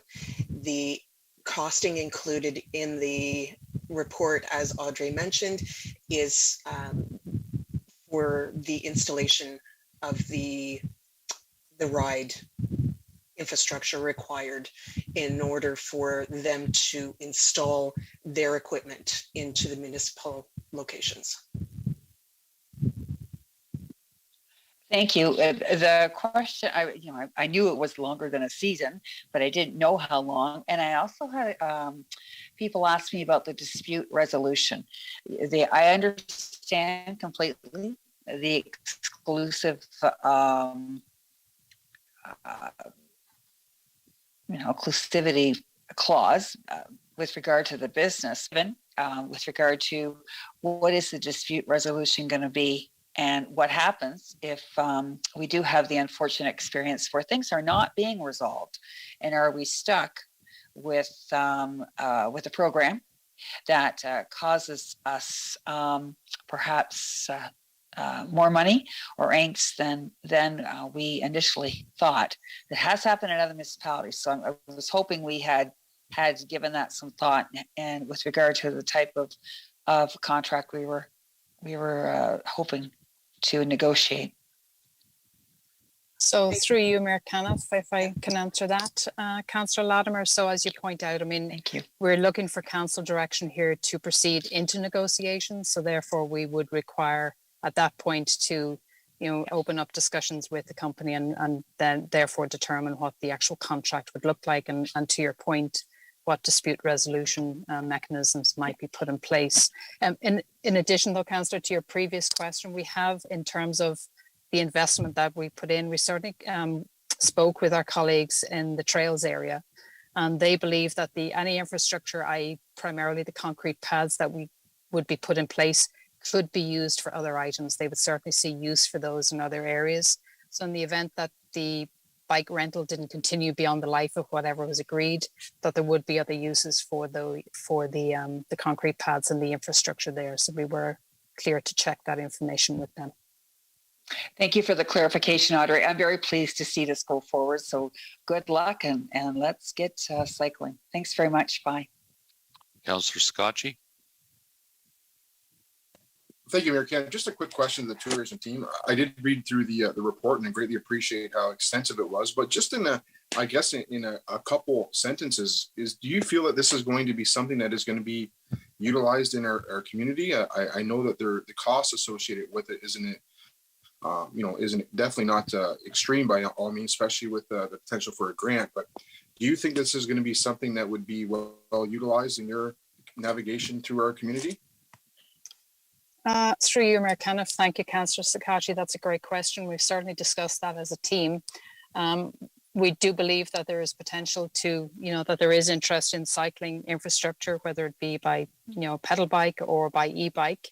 Certainly tourists are looking to experience activities outdoors that are family oriented. And I know that my colleague Andrea has some additional detail on that. Andrea, if you'd like to add any components to that in terms of some numbers and data. Thank you. I don't have specific numbers as to the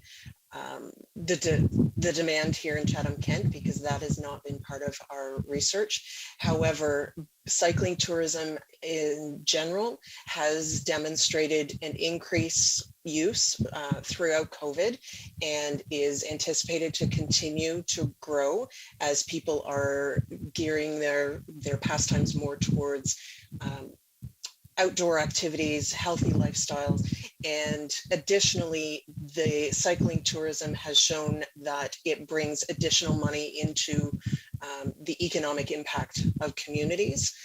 So we are optimistic that this will follow that trend here in Chatham-Kent, with the potential to grow these programs as they're adopted within Chatham-Kent.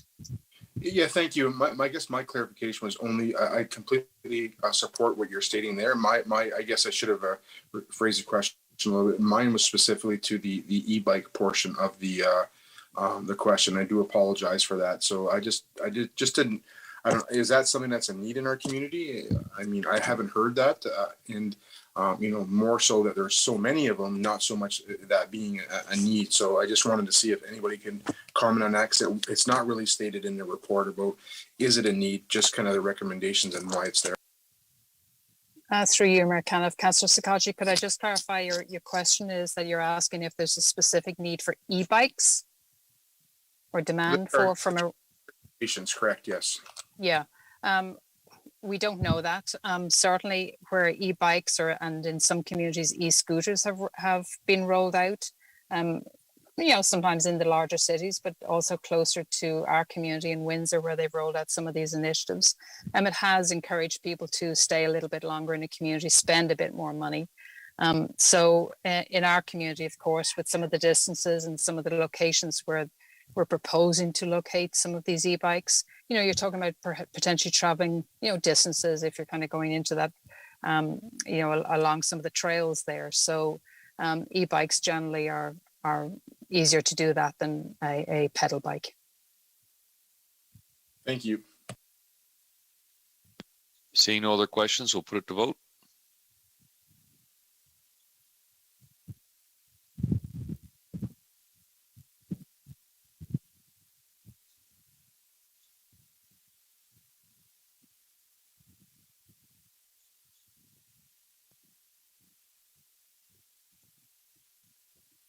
All votes are in. Motion passes 15-1.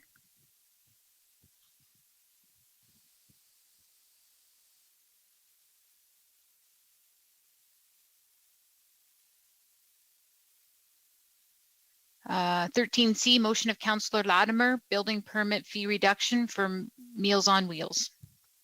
Councillor Latimer, floor is yours. Thank you, through the mayor.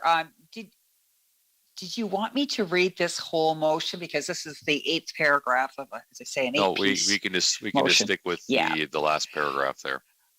I think did you want to get a seconder first? Well, yeah. So you can read that last piece, and I'll get a seconder. I, Councillor Mary Claire Latimer, hereby provide notice that I will bring forward the following motion at the July 11th council meeting, that St. Andrews Residents Meals on Wheels program be exempted from paying the full building permit fee of $8,154.25 and only pay the minimum building permit fee of $90. If I can get a seconder. Yeah. Councillor Kirkwood-White, will you second that? Yes, I will. Okay, go ahead, Councillor Latimer. Thank you. I think most of us are familiar with the Meals on Wheels program, which provides equitable access to well-balanced, affordable, nutritious meals across Chatham-Kent. And they are looking to increase the quantity of food, which the timing and preparation and delivery are essential elements of the program's ability to meet the increased need and demand and safety for those in receipt of the meals. And this will require a more efficient and updated kitchen facility with increased storage to be able to meet the demand and be able to offer local seasonal product to program recipients. So I think it's important to note that St. Andrews Board of Directors has, despite the significantly increased service supply costs due to the post-COVID realities, has approved moving forward with this project, which has been projected at $482,500. So it's an expensive but an important initiative, and I am hoping that my colleagues around the Horseshoe agree with just charging this organization the minimum building permit fee, so they can get this building underway and get this project growth required being met by the 1st of next year. Councillor C. McGregor, followed by Councillor Sakachi. Thank you, and through the mayor, fully agree that this is an amazing program and we have so many going on within the community. I'm hoping that maybe Gord could help me with just a couple questions. I'm more curious as to how many other organizations like this that might be experiencing different increase or permit fees like this, and what is this effect that's going to take place across the municipality? If we pass this, is this going to lead us into a path of many other organizations doing similar things or asking for similar changes to fees? And I guess I want to understand the financial impact to all of the community. Because it may be something we need to look at, and we may need a recommendation going forward to look at a particular permit fee that covers these particular situations instead of a one-off situation. So I have talked to Mr. Quinton, and I'm hoping that maybe he can help explain, as he did to me, how this affects what we're doing tonight. Thank you, Mr. Chair. Maybe I'll start and then I'll hand it over to Bruce McAllister. So we, this, whenever council makes decisions, it can set a precedent for future decisions, if I can say it that. We'll point out that building permits are governed under Bill 124 and aren't tax dollars. It's permit fees paying for the building department staff. But I think overall, perhaps I'll pass it over to Bruce to answer the rest of the question. Yes, thank you, Your Worship, and Gord.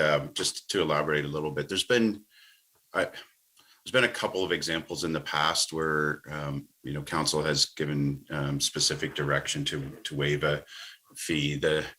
The one example, and I believe it goes back to the past term of council, actually, was with regard to any new Habitat for Humanity builds that we council waived the fee to the minimum.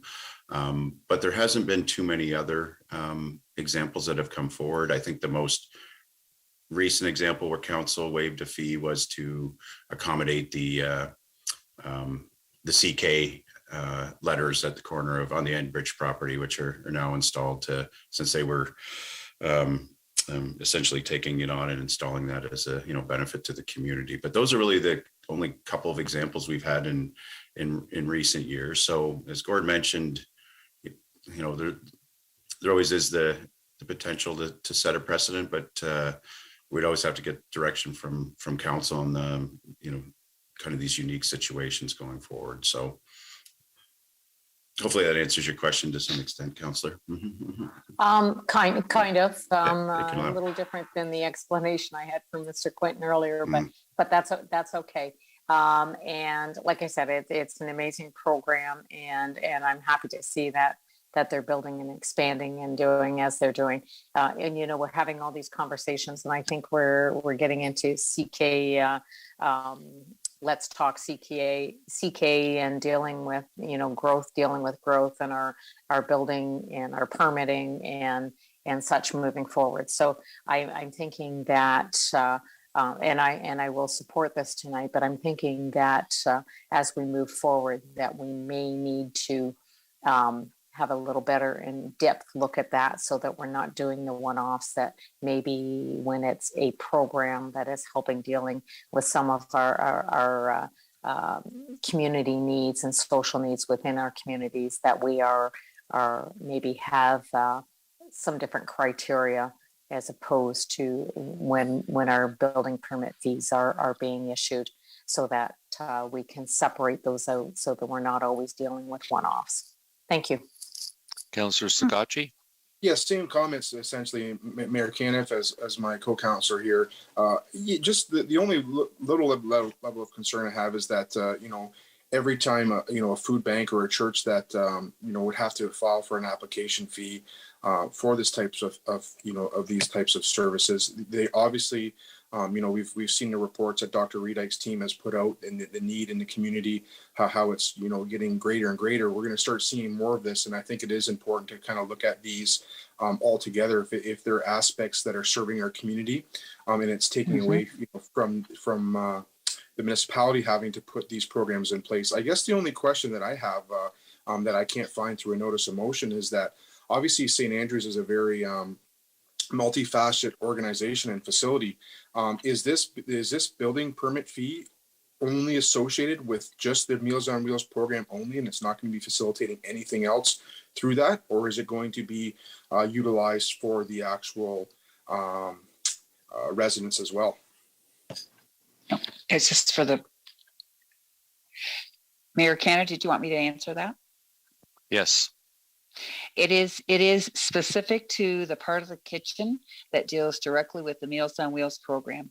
Anthony, or Councillor Sakachi, there are different restrictions and rules and regulations with regard to preparation of food for the residents and for the community programming. That's how it was explained to me. Yeah, I didn't know if there was. Yeah. Yeah, sorry. I guess I do apologize, Mayor Kane, if I was looking for if there was any, like, someone from a technical standpoint, if Mr. Lucina has had a chance to look at it, just because, like I said, I think it's very important that you know, we look at these types of permit fees when we're removing them as a whole, so that way the next council that brings a similar motion forward, which there will be, that we're looking at things through the exact same lens, because we have to ensure that all these programs are extremely valuable in our community, and they're all treated very equitably, especially if they're serving a need in our community that is very much needed. So I just didn't know if Mr. Lucina was online, or a member of his team is online that can say that this is in fact just for this the Meals on Wheels program. Thank you, Your Worship. Yeah, Mr. Lucina is not online tonight, Councillor, but we can certainly take that back and you know, look at the various options potentially on fees with these types of things. However, the way the building code works is it's generally based on the type of structure too, right? Not necessarily on, you know, the type of use. So it's a little trickier than it you know, it might sound.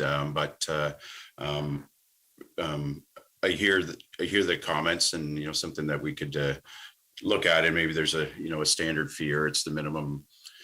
Generally, as this motion points out, at least a minimum fee should be charged just for the building permit aspect, and our minimum fee is set at $90 in terms of a building permit, and that's, you know, generally pretty minor things that we would apply that to, obviously.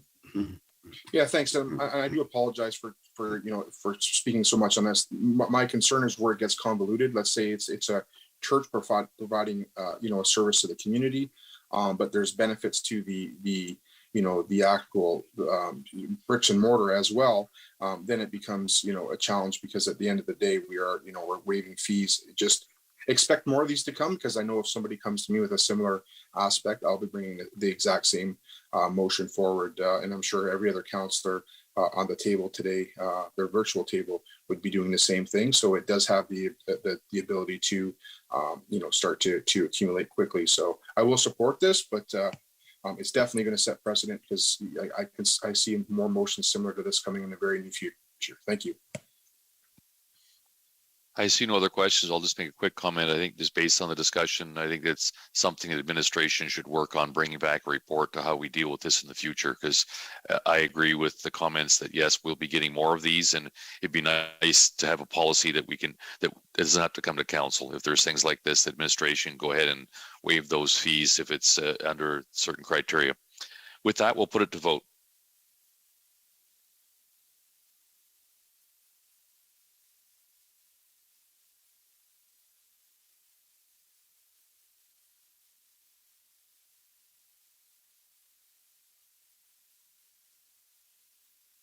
Still waiting for a few more, council.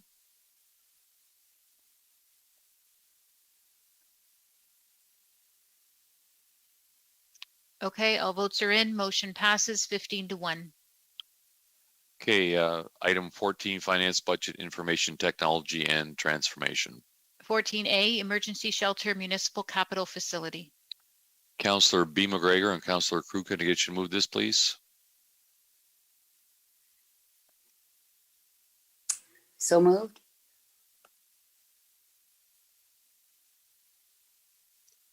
Councillor Finn, can I get you to second it, please?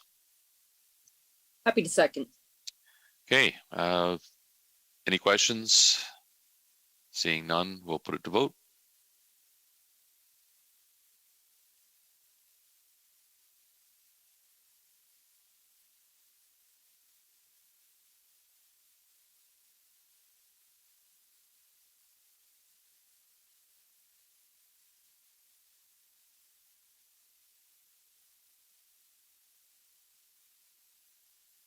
Okay, we had one conflict, so motion passes 13-2.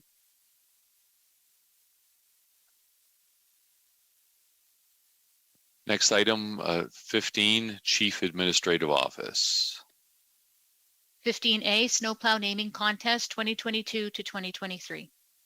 Councillor Kirkwood-White and Councillor Harrigan, can I get you to move this, please? Actually, sorry, it's an information report. So Councillor Kirkwood-White, you had a question? Yeah, the report said, thank you, Your Worship. The report says that the life cycle of a snowplow is typically between 3 and 5 years. And for those snowplows that have names, when the snowplow reaches the end of its life cycle, these names are retired, as far as I understand. We introduced this idea last year, and there were a number of snowplows named. My question is, how many snowplows do we have? How many were named last year? Are any of these retiring this year? And how many snowplows do we have at this point that are unnamed? Thank you, Mr. Mayor. It's Amy Wilcox, Manager of Corporate Initiatives. I will try answering a few of these questions, but then I will defer some to Ryan Brown, Director of Public Works. In the report, I'd like to thank you for an opportunity for clarification. When it talks about the life cycle of 3 to 5 years, that is in reference to the name, stickers, or magnets for the plows. The life cycle for the actual plows, I'll allow Ryan to answer that question, as well as the number of plows. You also mentioned about when a plow is retired, the name would be retired. That's correct. So when a plow, say, is 15 to 20 years old, for example, the one that's referred to as Justin Bieber, we would then retire that name and it would not be reused. Last year, the hope was to name 6 plows.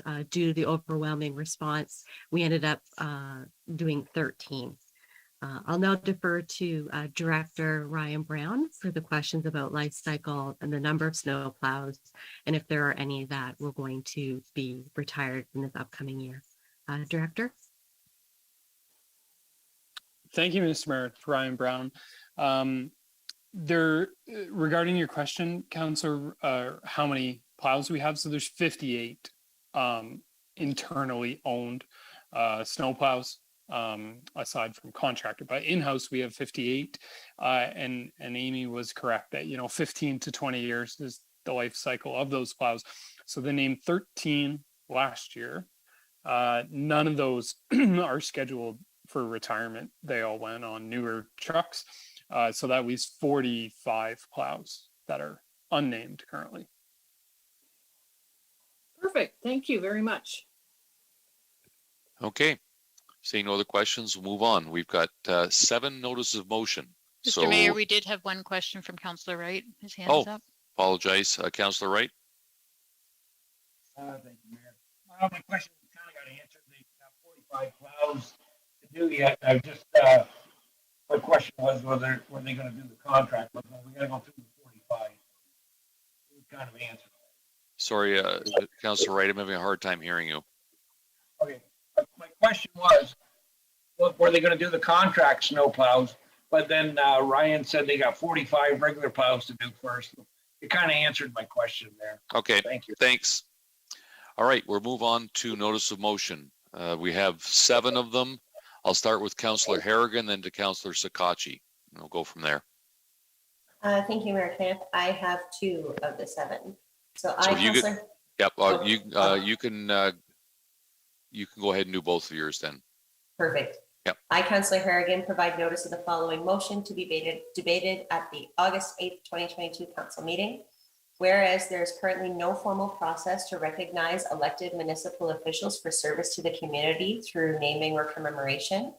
And whereas former Councillor Brian Fluker, who was elected to Tilbury Town Council in 1972 and served until the year 2000, when he subsequently was elected as Mayor of Tilbury until 2006, followed by Chatham-Kent-Council, where he subsequently served until 2014.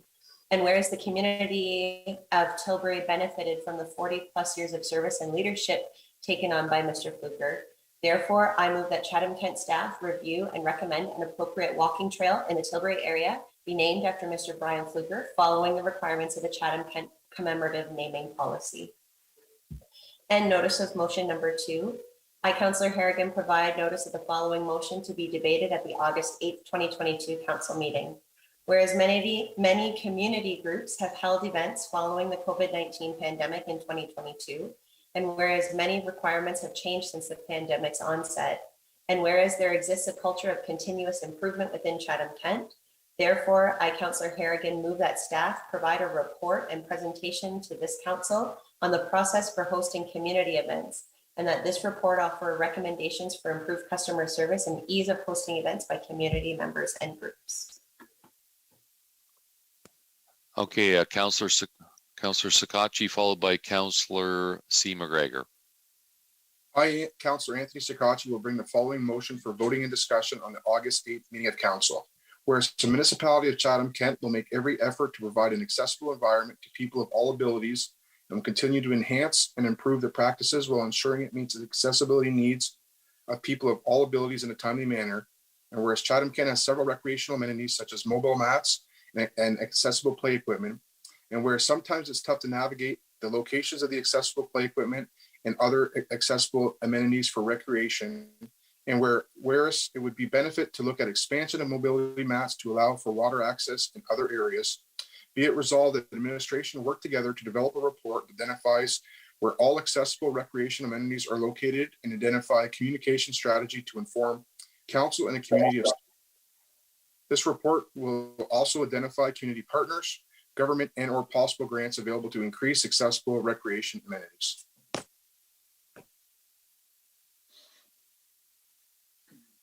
Councillor C. McGregor, followed by Councillor McGrail. Thank you. And through the mayor, I, Councillor Carmen McGregor, bring forth the following motion for discussion and voting at the August 8th, 2022 meeting of council, that administration provide a report at the first meeting in January 2023 that contains the following information in regard to municipally owned cemeteries and, where indicated, information for Riverview Cemetery in Wallaceburg. The report is to include the following: the cemetery bylaws as they apply to the public with regard to the care of plots and what is and is not allowed, what signage and advertisement is used to educate the public on an ongoing basis, explain the grass maintenance standards for Chatham-Kent cemeteries. Can our property standards or bylaw enforcement be utilized to regulate and enforce bylaws as set out by the municipality of Chatham-Kent? Do we have criteria that is followed when tendering for grass cutting contracts? Do we have separate or additional criteria that applies to cemeteries? If not, why?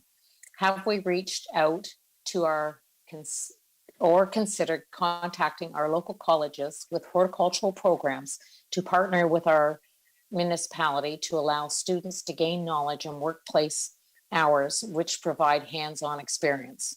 Do any of the cemeteries in Chatham-Kent have volunteer groups that assist in the maintenance of their cemeteries? And what are the regulations of any such groups? If the use of volunteers are welcomed within the cemeteries, can Chatham-Kent assist in the development of volunteer groups that, and to be more specific, one to be organized for the Riverview Cemetery in Wallaceburg? What equipment is provided to municipal cemeteries to allow for burial that will allow for the least amount of disruption to surrounding burial sites? Provide what the cost of purchasing a small backhoe for each of the municipal cemeteries, and is it possible to area rate a staff member to a local cemetery? What would the cost be? And using Riverview Cemetery as an example. Thank you. Okay, Councillor McGrail, followed by Councillor Thompson. Thank you, Mayor Caniff. I, Councillor Jamie McGrath, hereby provide notice that I will bring forward the following motion at the August 8th, 2020 meeting for discussion and voting. Whereas the municipality of Chatham-Kent is home to people with diverse cultures, religions, and ethnicities, and is committed to fostering a diverse, inclusive community. And whereas CK Pride has played an integral role in creating a sense of community and safety for the LGBTQ individuals, their families, and allies. And whereas Chatham-Kent takes pride in promoting a safe and welcoming community for all individuals. And whereas installing rainbow crosswalks is a clear and visible sign of the community support and has been done in cities across the world. And whereas members of the Dresden Community Care Group and CK Pride have expressed their support for the installation of Rainbow Crosswalk in downtown Dresden. And whereas funding for the Rainbow Crosswalk installation in the amount of $8,000 will be covered by fundraising of the previous groups mentioned. Therefore, be it resolved that staff be directed to work with the Dresden Care Group and CK Pride to install a rainbow crosswalk at the desired downtown crosswalk location. Thank you. Councillor Thompson, followed by Councillor Oche. I, Councillor Trevor Thompson, give notice I will be bringing the following motion forward for voting and discussion on the August 8th meeting of council. Whereas Chatham-Kent has a significant amount of volunteer firefighters, specifically in the rural communities, and whereas a flashing green light represents a volunteer firefighter that has been paged and is en route to the local fire station in response to an emergency, and whereas residents from larger urban centers or new to Chatham-Kent may not be familiar with flashing green lights or the role of volunteer firefighters, and whereas other municipalities in Ontario have installed signage to promote the awareness of volunteer firefighters, therefore be it resolved that staff return to council in October of 2022 with a report recommending options on how to increase the public awareness of volunteer firefighters and flashing green lights in the municipality. This report shall include consultation with Chatham-Kent Fire and Emergency Services, and also include recommendations for installing signage strategically located throughout the municipality and all costs associated with implementation of this strategy. Councillor Oche. Thank you, Your Worship. I, Councillor Mark Oche, will be bringing forward the following motion at our next council meeting. Whereas the traffic seems to be getting busier at the corner of Middle Line and Tilbury Road and Wheatley Road, I'd like to have a study done at this corner. I'll also have a petition with over 220 signatures to have a four-way stop replace the two-way stop that is there at the moment. Thank you. Okay, we'll go to non-agenda business. We'll go to Tony and then over to Councillor Kirkwood-White.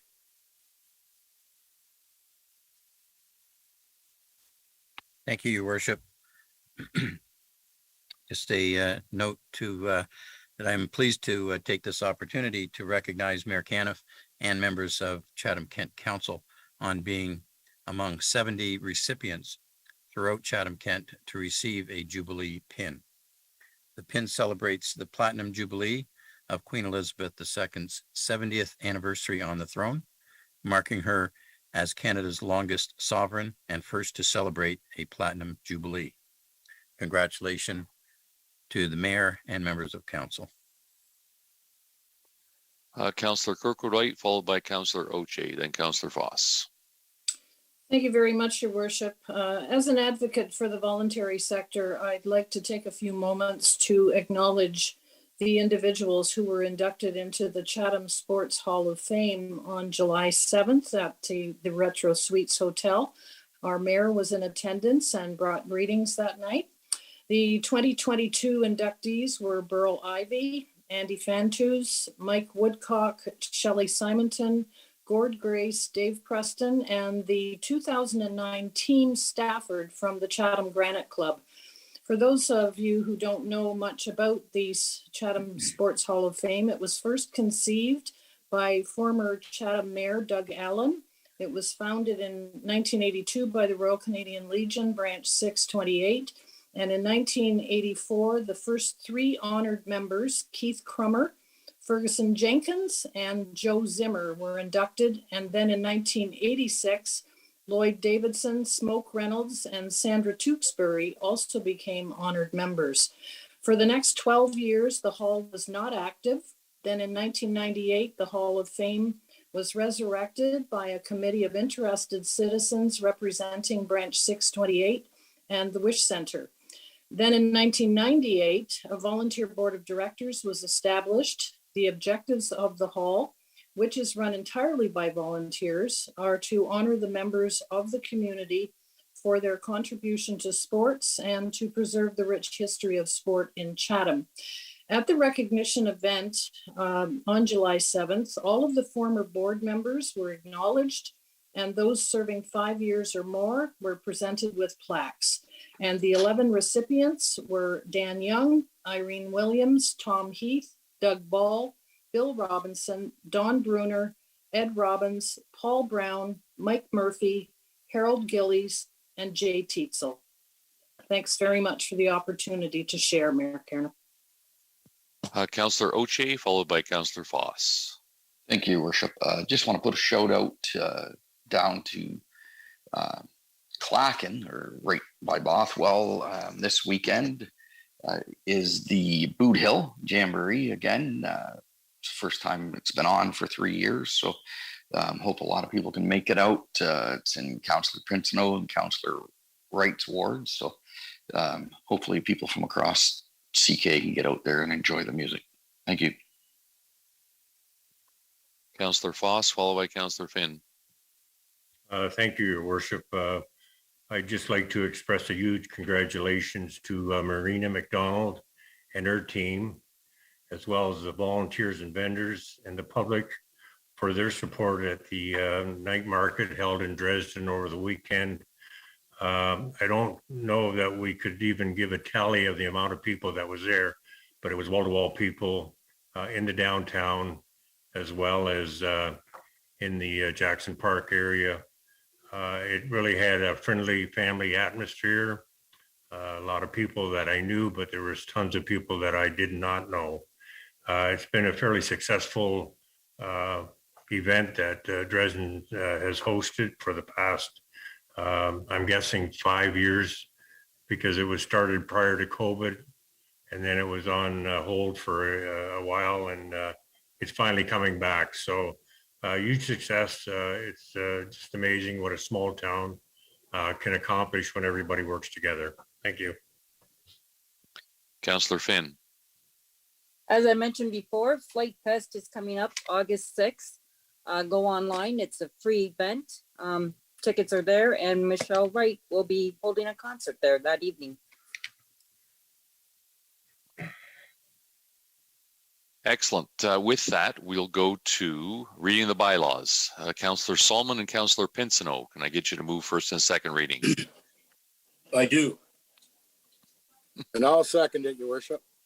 Anyone opposed? Motion carried. Third and final reading. Councillor Foss and Councillor Oche, can I get you to move that, please? So move, Your Worship. So second. Okay. So with that, we'll go into resolution council and closed session and adjournment. And we're going to put pressure on our Wallaceburg councillors, Councillor Hall and then Councillor C. McGregor, if you can close it out for us.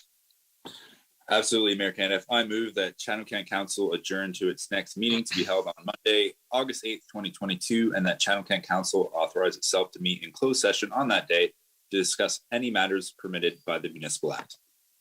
And I'm very happy to second. Anyone opposed to winding it up at 8:15 p.m.?